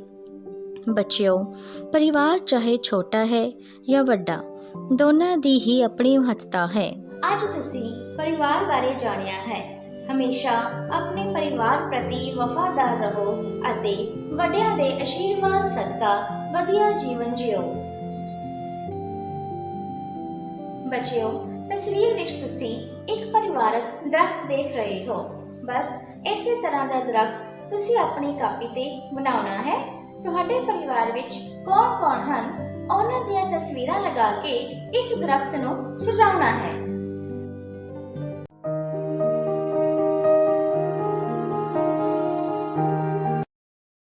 ਪਿਆਰੇ ਬੱਚਿਓ, ਅੱਜ ਅਸੀਂ ਪਾਠ 7 ਸਤਰੰਗੀ ਤਿਤਲੀ ਵਿੱਚੋਂ ਕਰਾਂਗੇ ਕੁਝ ਹੋਰ ਯਾਦ ਰੱਖਣਯੋਗ ਗੱਲਾਂ ਅਤੇ ਪਾਠ ਅਭਿਆਸ ਦਾ ਭਾਗ ਊੜਾ ਜਵਾਨੀ ਅਭਿਆਸ। ਚਲੋ ਹੁਣ ਸ਼ੁਰੂ ਕਰਦੇ ਹਾਂ ਕੁਝ ਹੋਰ ਯਾਦ ਰੱਖਣਯੋਗ ਗੱਲਾਂ ਦੇ ਨਾਲ। ਪਿਆਰੇ ਬੱਚਿਓ, ਡੱਬੇ ਖਰਗੋਸ਼ ਨੂੰ ਆਪਣੀ ਤੇਜ਼ ਦੌੜ ਉੱਤੇ ਬਹੁਤ ਹੀ ਘਮੰਡ ਸੀ, ਪਰ ਉਸ ਕੋਲ ਤਿਤਲੀ ਵਾਂਗ ਉੱਡ ਸਕਣ ਵਾਲਾ ਗੁਣ ਵੀ ਨਹੀਂ ਸੀ। ਇਸੇ ਕਰਕੇ ਉਸ ਨੂੰ ਝੀਲ ਪਾਰ ਕਰਨ ਲਈ ਲੰਬਾ ਪੈਂਡਾ ਤੈਅ ਕਰਨਾ ਪਿਆ ਤੇ ਤਿਤਲੀ ਨੇ ਉੱਡ ਕੇ ਝੀਲ ਪਾਰ ਕਰ ਲਈ। ਪਿਆਰੇ ਬੱਚਿਓ, ਇਸੇ ਕਰਕੇ ਸਾਨੂੰ ਆਪਣੇ ਆਪ ਉੱਤੇ ਘਮੰਡ ਨਹੀਂ ਕਰਨਾ ਚਾਹੀਦਾ। ਪਿਆਰੇ ਬੱਚਿਓ, ਹੁਣ ਤੱਕ ਤੁਹਾਨੂੰ ਪਤਾ ਹੀ ਲੱਗ ਗਿਆ ਹੈ ਕਿ ਤਿਤਲੀਆਂ ਦੇ ਕਾਰਨ ਹੀ ਬੀਜ ਬਣਦੇ ਹਨ ਫੁੱਲਾਂ ਦੇ ਅਤੇ ਫੁੱਲ ਖਿੜਦੇ ਹਨ, ਕਿਉਂਕਿ ਤਿਤਲੀਆਂ ਇੱਕ ਫੁੱਲ ਤੋਂ ਧੂੜਾ ਲੈ ਕੇ ਦੂਜੇ ਫੁੱਲ ਤੱਕ ਲੈ ਕੇ ਜਾਂਦੀਆਂ ਹਨ। ਇਸੇ ਕਰਕੇ ਪਿਆਰੇ ਬੱਚਿਓ, ਕਿਸੇ ਵੀ ਜੀਵ ਜੰਤੂ ਨੂੰ ਫਜ਼ੂਲ ਨਹੀਂ ਸਮਝਣਾ ਚਾਹੀਦਾ। ਪਿਆਰੇ ਬੱਚਿਓ, ਮਧੂ ਮੱਖੀਆਂ ਸ਼ਹਿਦ ਬਣਾਉਣ ਵਿੱਚ ਸਾਡੀ ਮਦਦ ਕਰਦੀਆਂ ਹਨ। ਇਸੇ ਤਰ੍ਹਾਂ ਤੁਸੀਂ ਖਰਗੋਸ਼ ਨੂੰ ਵੀ ਦੇਖਿਆ ਹੋਵੇਗਾ, ਕਿਵੇਂ ਟਪੂਸੀਆਂ ਮਾਰਦਾ ਤੇਜ਼ ਦੌੜਦਾ ਹੈ। ਤੇ ਤਿਤਲੀ ਦੇ ਤਾਂ ਗੁਣਾਂ ਬਾਰੇ ਆਪਾਂ ਗੱਲ ਕਰ ਹੀ ਚੁੱਕੇ ਹਾਂ। ਉਹ ਉੱਡ ਵੀ ਸਕਦੀ ਹੈ, ਇੱਕ ਫੁੱਲ ਤੋਂ ਦੂਜੇ ਫੁੱਲ ਤੇ ਧੂੜਾ ਵੀ ਲੈ ਕੇ ਜਾਂਦੀ ਹੈ। ਪਿਆਰੇ ਬੱਚਿਓ, ਸਾਡੀ ਯਾਦ ਰੱਖਣਯੋਗ ਗੱਲ ਇਹ ਹੈ ਕਿ ਹਰ ਇੱਕ ਜੀਵ ਜੰਤੂ ਵਿੱਚ ਕੋਈ ਖਾਸ ਗੁਣ ਹੁੰਦਾ ਹੈ। ਸਾਨੂੰ ਹਰ ਇੱਕ ਦਾ ਸਤਿਕਾਰ ਕਰਨਾ ਚਾਹੀਦਾ ਹੈ, ਕਿਉਂਕਿ ਕੋਈ ਵੀ ਚੀਜ਼ ਬੱਚਿਓ ਫਜ਼ੂਲ ਨਹੀਂ ਹੈ। ਜੋ ਵੀ ਜੀਵ ਜੰਤੂ ਇਸ ਧਰਤੀ ਤੇ ਪੈਦਾ ਹੋਇਆ ਹੈ, ਉਸ ਦਾ ਕੋਈ ਖਾਸ ਗੁਣ ਹੈ, ਉਸ ਕੋਲ ਕੋਈ ਖਾਸ ਸ਼ਕਤੀ ਜ਼ਰੂਰ ਹੁੰਦੀ ਹੈ ਜੋ ਉਸ ਨੂੰ ਦੂਜਿਆਂ ਤੋਂ ਵੱਖਰਾ ਬਣਾਉਂਦੀ ਹੈ। ਪਿਆਰੇ ਬੱਚਿਓ, ਗਲਤੀ ਹਰ ਇੱਕ ਇਨਸਾਨ ਦੇ ਕੋਲੋਂ ਕਦੇ ਨਾ ਕਦੇ ਤਾਂ ਹੋ ਹੀ ਜਾਂਦੀ ਹੈ। ਜੇ ਸਾਨੂੰ ਪਤਾ ਲੱਗ ਜੇ ਕਿ ਅਸੀਂ ਇੱਥੇ ਗਲਤ ਕੀਤਾ ਹੈ ਜਾਂ ਕੁਝ ਗਲਤ ਕਿਹਾ ਹੈ, ਤਾਂ ਕੀ ਸਾਨੂੰ ਆਪਣੀ ਗਲਤੀ ਮੰਨ ਲੈਣੀ ਚਾਹੀਦੀ ਹੈ? ਹਾਂ, ਬਿਲਕੁਲ ਮੰਨਣੀ ਚਾਹੀਦੀ ਹੈ ਬੇਟਾ। ਆਪਣੀ ਗਲਤੀ ਮੰਨ ਲੈਣਾ ਇੱਕ ਚੰਗਾ ਗੁਣ ਹੈ। ਪਿਆਰੇ ਬੱਚਿਓ, ਮੇਰਾ ਦਿਲ ਕਰਦਾ ਹੈ ਮੈਂ ਤੁਹਾਡੇ ਤੋਂ ਤੁਹਾਡੇ ਪੜ੍ਹੇ ਹੋਏ ਪਾਠ ਵਿੱਚੋਂ ਕੁਝ ਪ੍ਰਸ਼ਨ ਪੁੱਛਾਂ, ਤੇ ਮੈਂ ਦੇਖਣਾ ਚਾਹੁੰਦੀ ਹਾਂ ਕਿ ਮੈਂ ਜਿਹੜੇ ਪ੍ਰਸ਼ਨ ਪੁੱਛਦੀ ਹਾਂ ਉਸ ਦਾ ਉੱਤਰ ਕੌਣ ਦਿੰਦਾ ਹੈ। ਇਸ ਦੇ ਲਈ ਅਸੀਂ ਕਰਾਂਗੇ ਪਾਠ ਅਭਿਆਸ ਦਾ ਭਾਗ ਊੜਾ ਜਵਾਨੀ ਅਭਿਆਸ। ਚਲੋ ਫਿਰ ਕਰਦੇ ਹਾਂ। ਚਲੋ ਬੱਚਿਓ, ਆਪਣੀ ਆਪਣੀ ਸਕਰੀਨ ਤੇ ਪ੍ਰਸ਼ਨ ਨੰਬਰ 1 ਨੂੰ ਵੇਖੋ। ਹਾਂਜੀ, ਪੜ੍ਹਨਾ ਵੀ ਹੈ ਇਸ ਨੂੰ। ਕੀ ਹੈ ਪਹਿਲਾ ਪ੍ਰਸ਼ਨ? ਤਿਤਲੀ ਕਿਹੋ ਜਿਹੀ ਹੁੰਦੀ ਹੈ? ਇਸ ਪ੍ਰਸ਼ਨ ਦਾ ਉੱਤਰ ਮੈਨੂੰ ਹਰਮਨ ਦੇਵੇਗਾ। ਹਾਂਜੀ, ਬੋਲੋ ਬੇਟਾ ਜੀ। ਬਿਲਕੁਲ ਸਹੀ। ਤਿਤਲੀ ਬਹੁਤ ਸਾਰੇ ਰੰਗਾਂ ਤੋਂ ਮਿਲ ਕੇ ਬਣਦੀ ਹੈ, ਭਾਵ ਤਿਤਲੀ ਸਤਰੰਗੀ ਹੁੰਦੀ ਹੈ।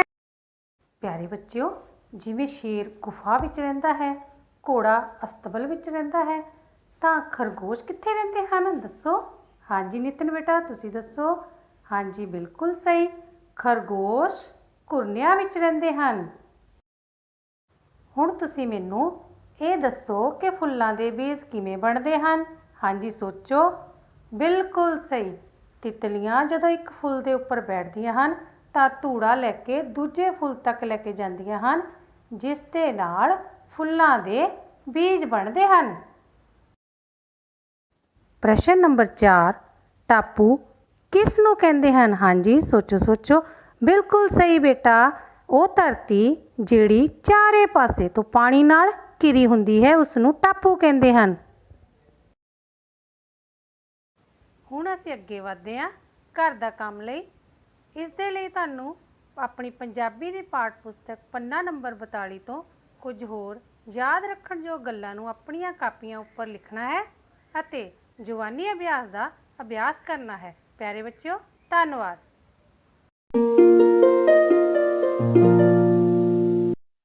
ਪਿਆਰੇ ਬੱਚਿਓ, ਸਤਿ ਸ੍ਰੀ ਅਕਾਲ। ਅੱਜ ਅਸੀਂ ਗਣਿਤ ਦੀ ਦੁਨੀਆ ਕਲਾਸ 5ਵੀਂ ਦੇ ਅਭਿਆਸ 2.3 ਦੇ ਸਮਝੋ ਤੇ ਕਰੋ ਵਾਲੇ ਸਵਾਲ ਹੱਲ ਕਰਾਂਗੇ। ਇਸ ਅਭਿਆਸ ਵਿੱਚੋਂ ਅਸੀਂ ਪਹਿਲੇ ਸਵਾਲ ਦਾ ਇਹ ਸਵਾਲ, ਤੀਜਾ ਸਵਾਲ ਅਤੇ ਪੰਜਵਾਂ ਸਵਾਲ ਹੱਲ ਕਰਾਂਗੇ। ਆਓ ਸ਼ੁਰੂ ਕਰਦੇ ਹਾਂ। ਪਹਿਲਾ ਸਵਾਲ, 60,498, 31,292 ਅਤੇ 7,132 ਦਾ ਜੋੜਫਲ ਪਤਾ ਕਰੋ। ਇਹਨਾਂ ਤਿੰਨੋਂ ਸੰਖਿਆਵਾਂ ਦਾ ਜੋੜਫਲ ਪ੍ਰਾਪਤ ਕਰਨ ਲਈ ਅਸੀਂ ਇਹਨਾਂ ਦਾ ਜੋੜ ਕਰਾਂਗੇ। ਸਾਡੇ ਕੋਲ ਸੰਖਿਆਵਾਂ ਹਨ 60,498, 31,292, 7,132। ਸਭ ਤੋਂ ਪਹਿਲਾਂ ਅਸੀਂ ਇਕਾਈਆਂ ਵਾਲੇ ਪਾਸੇ ਤੋਂ ਜੋੜਨਾ ਸ਼ੁਰੂ ਕਰਦੇ ਹਾਂ। ਸਾਡੇ ਕੋਲ ਕੁੱਲ ਇਕਾਈਆਂ ਹਨ 12। 12 ਇਕਾਈਆਂ ਦੇ ਵਿੱਚ ਇੱਕ ਦਹਾਈ ਅਤੇ 2 ਇਕਾਈਆਂ ਹੁੰਦੀਆਂ ਹਨ, ਤਾਂ 10 ਇਕਾਈਆਂ ਦੀ ਇੱਕ ਦਹਾਈ ਬਣ ਕੇ ਦਹਾਈ ਵਾਲੇ ਪਾਸੇ ਚਲੀ ਜਾਵੇਗੀ ਅਤੇ ਸਾਡੇ ਕੋਲ 2 ਇਕਾਈਆਂ ਰਹਿਣਗੀਆਂ ਜੋ ਕਿ ਅਸੀਂ ਇਕਾਈ ਵਾਲੇ ਕਾਲਮ ਦੇ ਵਿੱਚ ਲਿਖ ਦਿੱਤੀਆਂ ਹਨ, ਤੇ ਜੋ ਇੱਕ ਦਹਾਈ ਇਕਾਈਆਂ ਦੀ ਬਣੀ ਹੈ ਉਹ ਅਸੀਂ ਦਹਾਈ ਵਾਲੇ ਕਾਲਮ ਵਿੱਚ ਲਿਖ ਦਿੱਤੀ ਹੈ। ਇਸ ਤੋਂ ਬਾਅਦ ਅਸੀਂ ਦਹਾਈਆਂ ਦਾ ਜੋੜ ਕਰਦੇ ਹਾਂ, ਤਾਂ ਸਾਡੇ ਕੋਲ ਕੁੱਲ ਦਹਾਈਆਂ 22 ਬਣਦੀਆਂ ਹਨ। 22 ਦਹਾਈਆਂ ਦੇ ਵਿੱਚ ਇਹ ਜੋ 20 ਦਹਾਈਆਂ ਹਨ, ਇਹਨਾਂ ਦੇ 2 ਸੈਂਕੜੇ ਸਾਡੇ ਕੋਲ ਆ ਜਾਣਗੇ ਤੇ 2 ਦਹਾਈਆਂ ਬਚਦੀਆਂ ਹਨ। ਜੋ 2 ਦਹਾਈਆਂ ਬਚੀਆਂ ਉਹ ਅਸੀਂ ਦਹਾਈ ਵਾਲੇ ਕਾਲਮ ਦੇ ਵਿੱਚ ਲਗਾ ਦਿੱਤੀਆਂ ਹਨ ਅਤੇ 2 ਸੈਂਕੜੇ ਅਸੀਂ ਸੈਂਕੜੇ ਵਾਲੇ ਕਾਲਮ ਵਿੱਚ ਲਿਖ ਦਿੱਤੇ ਹਨ। ਹੁਣ ਅਸੀਂ ਸੈਂਕੜਿਆਂ ਦਾ ਜੋੜ ਕਰਦੇ ਹਾਂ, ਤਾਂ ਸਾਡੇ ਕੋਲ ਕੁੱਲ ਸੈਂਕੜੇ 9 ਬਣਦੇ ਹਨ। ਹੁਣ ਅੱਗੇ 1000 ਦਾ ਜੋੜ ਕਰਾਂਗੇ, ਤਾਂ 1000 ਵਾਲੇ ਸਾਡੇ ਕੋਲ 8 ਕਾਰਡ ਹਨ ਤੇ ਇਹ 8 ਅਸੀਂ 1000 ਵਾਲੇ ਕਾਲਮ ਦੇ ਵਿੱਚ ਲਿਖ ਦੇਵਾਂਗੇ ਅਤੇ 10,000 ਵਾਲੇ ਕੁੱਲ ਕਾਰਡ ਉਹ ਹਨ 9। ਜੋ ਤਿੰਨਾਂ ਸੰਖਿਆਵਾਂ ਦਾ ਸਾਨੂੰ ਜੋੜਫਲ ਪ੍ਰਾਪਤ ਹੁੰਦਾ ਹੈ ਉਹ ਹੈ 98,922। ਤੀਜਾ ਸਵਾਲ, ਸਰਜੀਤ ਕੋਲ 20,000 ਰੁਪਏ ਸਨ। ਉਸਨੇ 13,750 ਰੁਪਏ ਦੇ ਕੱਪੜੇ ਖਰੀਦ ਲਏ। ਉਸ ਕੋਲ ਕਿੰਨੀ ਰਕਮ ਬਾਕੀ ਰਹਿ ਗਈ? ਸੁਰਜੀਤ ਕੋਲ ਰੁਪਏ 20,000 ਰੁਪਏ, ਕੱਪੜੇ ਖਰੀਦੇ 13,750 ਰੁਪਏ ਦੇ। ਜੋ ਉਸਨੇ 13,750 ਦੇ ਕੱਪੜੇ ਖਰੀਦੇ ਹਨ ਉਹ ਉਸ ਕੋਲ ਘਟ ਜਾਣਗੇ, ਤਾਂ ਬਾਕੀ ਰਕਮ ਪ੍ਰਾਪਤ ਕਰਨ ਲਈ ਅਸੀਂ 20,000 ਰੁਪਏ ਵਿੱਚੋਂ 13,750 ਰੁਪਏ ਘਟਾਵਾਂਗੇ। ਸੋ ਸੁਰਜੀਤ ਕੋਲ ਰੁਪਏ ਸਨ 20,000 ਰੁਪਏ, ਉਸਨੇ ਕੱਪੜੇ ਖਰੀਦੇ ਹਨ 13,750 ਰੁਪਏ ਦੇ। ਹੁਣ ਉਸ ਕੋਲ ਨੋਟ ਹਨ 1000 ਰੁਪਏ ਦੇ, ਜਦ ਕਿ ਉਸ ਨੂੰ 700 ਅਤੇ 50 ਰੁਪਇਆਂ ਦੀ ਵੀ ਜ਼ਰੂਰਤ ਹੈ, ਤਾਂ ਉਹ 1000 ਦੇ 10 ਨੋਟ 100 ਵਾਲੇ ਪ੍ਰਾਪਤ ਕਰ ਲਵੇਗਾ, ਤਾਂ ਉਸ ਕੋਲ 1000 ਦੇ 19 ਨੋਟ ਰਹਿ ਜਾਣਗੇ। ਇਸੇ ਤਰ੍ਹਾਂ ਹੀ ਉਸ ਨੂੰ ਜੋ 5 ਦਹਾਈਆਂ ਚਾਹੀਦੀਆਂ ਹਨ, ਉਹ 5 ਦਹਾਈਆਂ ਪ੍ਰਾਪਤ ਕਰਨ ਲਈ ਉਹ 100 ਦੀਆਂ 10 ਦਹਾਈਆਂ ਲੈ ਲਵੇਗਾ ਤੇ ਉਸ ਕੋਲ 100 ਦੇ 9 ਨੋਟ ਬਾਕੀ ਰਹਿ ਗਏ ਔਰ 10 ਇਹ ਦਹਾਈਆਂ ਉਸ ਕੋਲ ਆ ਗਈਆਂ। ਇਸ ਤੋਂ ਬਾਅਦ ਅਸੀਂ ਇਹਨਾਂ ਦੀ ਘਟਾਓ ਕਰਦੇ ਹਾਂ। ਹੁਣ ਸਾਡੇ ਕੋਲ ਇਕਾਈ ਵਾਲਾ ਕੋਈ ਨੋਟ ਨਹੀਂ ਹੈ ਤੇ ਨਾ ਹੀ ਉਸਨੇ ਇਕਾਈ ਦਾ ਨੋਟ ਕੋਈ ਦੇਣਾ ਹੈ। ਇਸ ਕਰਕੇ ਇਕਾਈ ਵਾਲੇ ਕਾਲਮ ਵਿੱਚ ਅਸੀਂ 0 ਲਿਖ ਦੇਵਾਂਗੇ। 10 ਦਹਾਈਆਂ ਉਸ ਕੋਲ ਹਨ, ਉਸਨੇ ਕਿੰਨੀਆਂ ਦੇਣੀਆਂ ਹਨ? 5। ਤਾਂ 5 ਦਹਾਈਆਂ ਦੇਣ ਤੋਂ ਬਾਅਦ ਉਸ ਕੋਲ ਬਾਕੀ 5 ਦਹਾਈਆਂ ਬਚਦੀਆਂ ਹਨ। 100 ਦੇ ਨੋਟ ਉਸ ਕੋਲ ਹਨ 9 ਤੇ ਉਸਨੇ ਉਸ ਵਿੱਚੋਂ 7 ਦੇ ਦਿੱਤੇ, ਬਾਕੀ ਕਿੰਨੇ ਰਹੇ? 2 ਨੋਟ ਬਾਕੀ ਰਹਿ ਗਏ। ਔਰ 1000 ਦੇ 19 ਨੋਟਾਂ ਦੇ ਵਿੱਚੋਂ ਜਦੋਂ ਉਹ 13 ਨੋਟ ਦੁਕਾਨਦਾਰ ਨੂੰ ਦੇਵੇਗਾ ਤਾਂ ਉਸ ਕੋਲ ਬਾਕੀ 6 ਨੋਟ ਰਹਿ ਜਾਣਗੇ। ਹੁਣ ਜੋ ਸੁਰਜੀਤ ਕੋਲ ਬਾਕੀ ਰਕਮ ਬਚਦੀ ਹੈ ਉਹ ਹੈ 6250 ਰੁਪਏ। ਉਸ ਤੋਂ ਬਾਅਦ ਪੰਜਵਾਂ ਸਵਾਲ, ਦੋ ਸੰਖਿਆਵਾਂ ਦਾ ਜੋੜ 99000 ਹੈ। ਜੇਕਰ ਇੱਕ ਸੰਖਿਆ 25450 ਹੋਵੇ ਤਾਂ ਦੂਜੀ ਸੰਖਿਆ ਪਤਾ ਕਰੋ। ਦੋ ਸੰਖਿਆਵਾਂ ਦਾ ਜੋੜ ਹੈ 99000, ਇੱਕ ਸੰਖਿਆ ਹੈ 25450 ਤਾਂ ਦੂਜੀ ਸੰਖਿਆ ਸਾਨੂੰ ਪਤਾ ਹੈ 99000 ਦੋ ਸੰਖਿਆਵਾਂ ਦਾ ਜੋੜ ਹੈ। ਜਿਸ ਤਰ੍ਹਾਂ ਅਸੀਂ ਪਹਿਲਾਂ ਜੋੜ ਕਰਕੇ ਆਏ ਹਾਂ, ਸਾਡੇ ਕੋਲ ਕੁੱਲ ਸੰਖਿਆ ਹੈ 99000 ਤਾਂ ਅਸੀਂ ਸੰਖਿਆ ਇਹਦੇ ਵਿੱਚੋਂ ਘਟਾਉਣੀ ਹੈ 25450। ਹੁਣ 1000 ਦੇ ਨੋਟ ਸਾਡੇ ਕੋਲ ਹਨ ਪਰ 100 ਅਤੇ 50 ਨਹੀਂ ਹਨ। ਇਸ ਕਰਕੇ ਅਸੀਂ 1000 ਵਾਲੇ ਨੋਟ ਦੇ 10 ਨੋਟ 100 ਵਾਲੇ ਲੈ ਲਵਾਂਗੇ ਤੇ ਸਾਡੇ ਕੋਲ 1000 ਵਾਲੇ 8 ਨੋਟ ਬਾਕੀ ਬਚ ਜਾਣਗੇ। ਹੁਣ ਅੱਗੇ ਸਾਨੂੰ 5 ਦਹਾਈਆਂ ਚਾਹੀਦੀਆਂ ਹਨ, ਇਸ ਲਈ ਅਸੀਂ 1 ਸੈਂਕੜੇ ਦੀਆਂ 10 ਦਹਾਈਆਂ ਪ੍ਰਾਪਤ ਕਰ ਲਵਾਂਗੇ ਤੇ ਸਾਡੇ ਕੋਲ 9 ਸੈਂਕੜੇ ਬਾਕੀ ਰਹਿ ਜਾਣਗੇ ਔਰ ਇਹ 10 ਦਹਾਈਆਂ ਸਾਡੇ ਕੋਲ ਆ ਗਈਆਂ। ਹੁਣ ਅਸੀਂ ਇਹਨਾਂ ਸੰਖਿਆਵਾਂ ਦੀ ਘਟਾਓ ਇਕਾਈ ਵਾਲੇ ਪਾਸੇ ਤੋਂ ਸ਼ੁਰੂ ਕਰਦੇ ਹਾਂ। ਸਾਨੂੰ ਪਤਾ ਹੈ ਸਾਡੇ ਕੋਲ ਕੋਈ ਇੱਕ ਦਾ ਭਾਵ ਇਕਾਈ ਦਾ ਨੋਟ ਨਹੀਂ ਹੈ ਤੇ ਨਾ ਹੀ ਕੋਈ ਇਕਾਈ ਘਟਾਉਣੀ ਹੈ, ਇਸ ਲਈ ਅਸੀਂ ਇਕਾਈ ਵਾਲੇ ਸਥਾਨ ਤੇ 0 ਲਿਖ ਦੇਵਾਂਗੇ। ਹੁਣ 10 ਦਹਾਈਆਂ ਦੇ ਵਿੱਚੋਂ 5 ਘਟਾਵਾਂਗੇ ਤਾਂ ਸਾਡੇ ਕੋਲ 5 ਦਹਾਈਆਂ ਰਹਿ ਜਾਣਗੀਆਂ। ਇਸੇ ਤਰ੍ਹਾਂ ਹੀ 9 ਸੈਂਕੜੇ ਦੇ ਨੋਟਾਂ ਦੇ ਵਿੱਚੋਂ ਜਦੋਂ ਅਸੀਂ 4 ਸੈਂਕੜੇ ਘਟਾ ਦੇਵਾਂਗੇ ਤਾਂ ਸਾਡੇ ਕੋਲ 5 ਸੈਂਕੜੇ ਬਾਕੀ ਰਹਿਣਗੇ। 1000 ਵਾਲੇ 8 ਨੋਟਾਂ ਦੇ ਵਿੱਚੋਂ ਜਦੋਂ ਅਸੀਂ 5 ਨੋਟ ਘਟਾਵਾਂਗੇ ਤਾਂ ਸਾਡੇ ਕੋਲ 3 ਨੋਟ ਬਾਕੀ ਰਹਿ ਜਾਣਗੇ ਅਤੇ 10000 ਦੇ 8 ਨੋਟਾਂ ਦੇ ਵਿੱਚੋਂ 2 ਨੋਟ ਘਟਾਵਾਂਗੇ ਤਾਂ ਸਾਡੇ ਕੋਲ 6 ਨੋਟ ਬਾਕੀ ਬਚਣਗੇ। ਤਾਂ ਇਸ ਤਰ੍ਹਾਂ ਜੋ ਦੂਜੀ ਸੰਖਿਆ ਸਾਡੇ ਕੋਲ ਪ੍ਰਾਪਤ ਹੁੰਦੀ ਹੈ ਉਹ ਹੈ 63550 ਰੁਪਏ।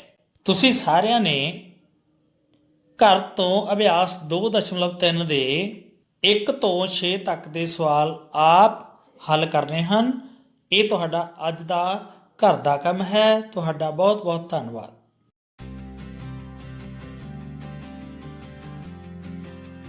Dear students, today my topic is make new words from the given word.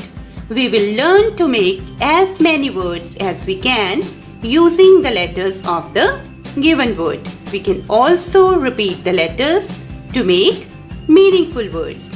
Okay? So let's start.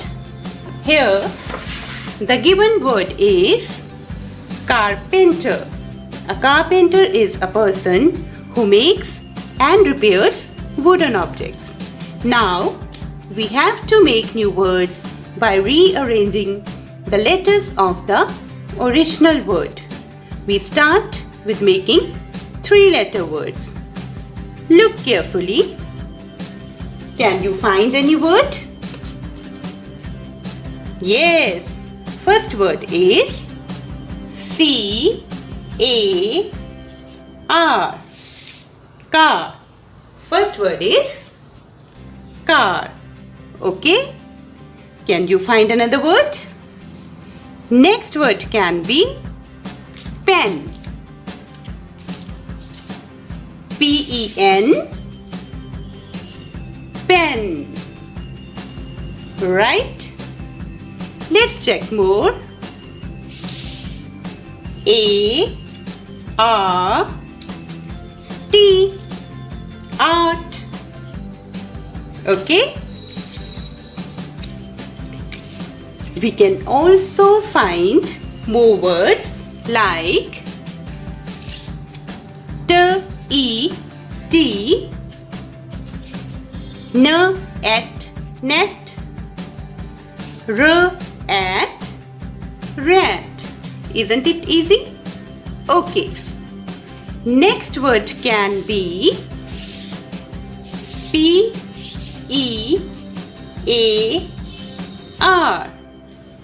Pear. Do you like to eat pear? Very good. We should eat fruits. Now, I replace letter P with letter N. It becomes near.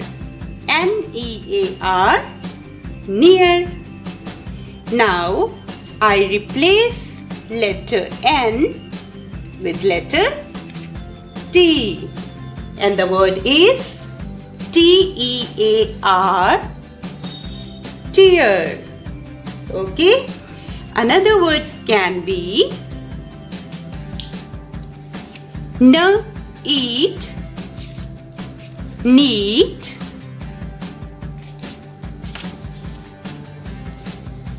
R, ate, rate, R, ace, race, K, art, cart, and T, tree. Right? Okay. Here I can notice another word. E-N-T-E-R. Enter. And another word can be C-A-R-P-E-T.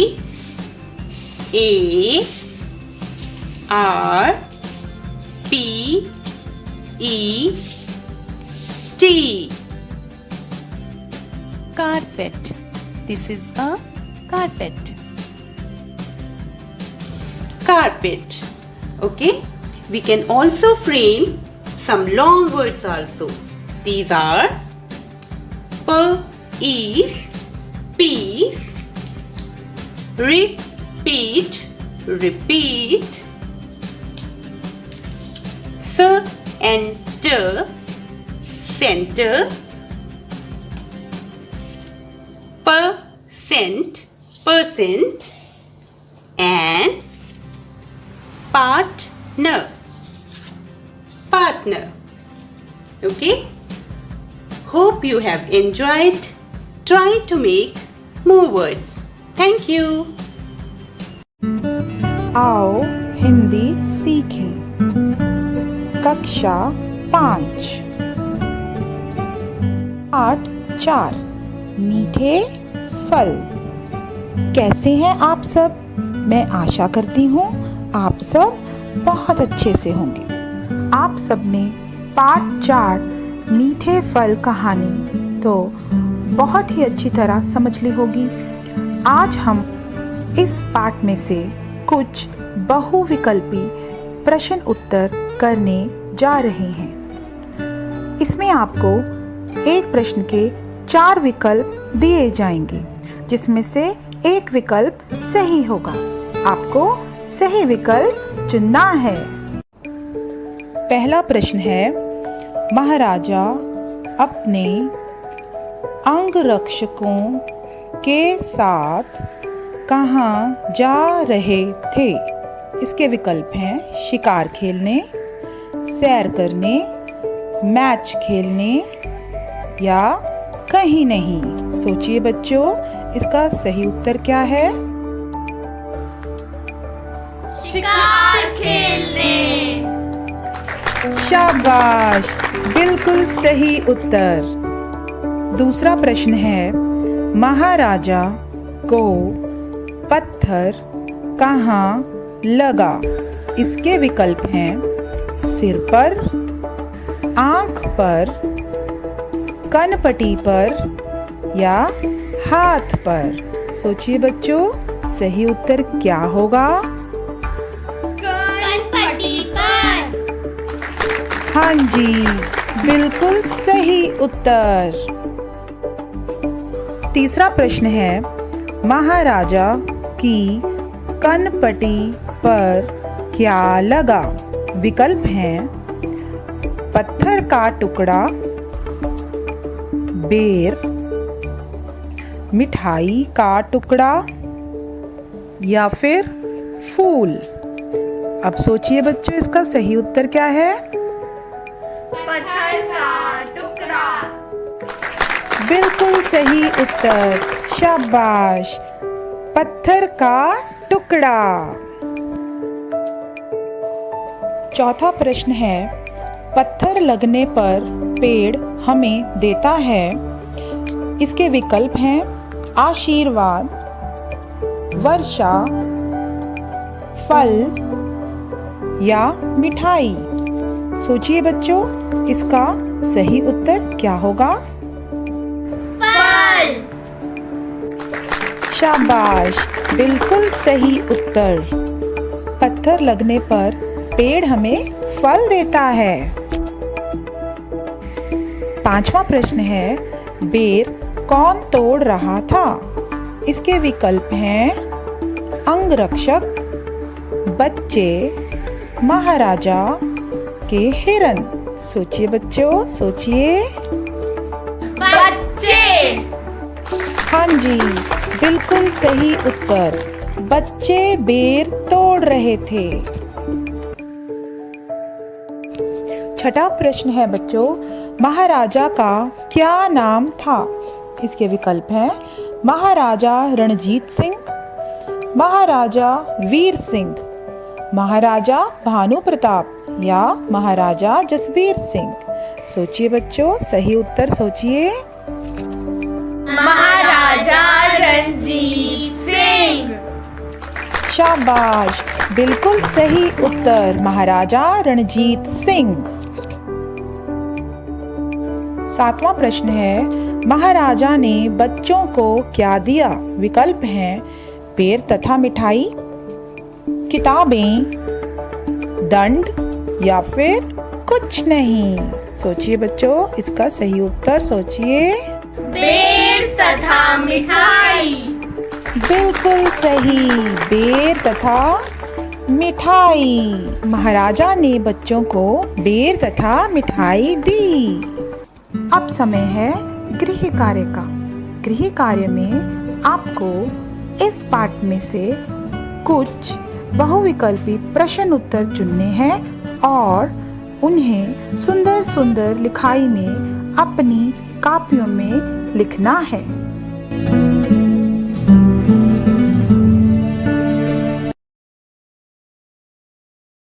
ਸਤਿਕਾਰਯੋਗ ਅਧਿਆਪਕ ਸਾਹਿਬਾਨ ਅਤੇ ਪਿਆਰੇ ਵਿਦਿਆਰਥੀਓ, ਸਾਰਿਆਂ ਨੂੰ ਪਿਆਰ ਭਰੀ ਸਤਿ ਸ੍ਰੀ ਅਕਾਲ।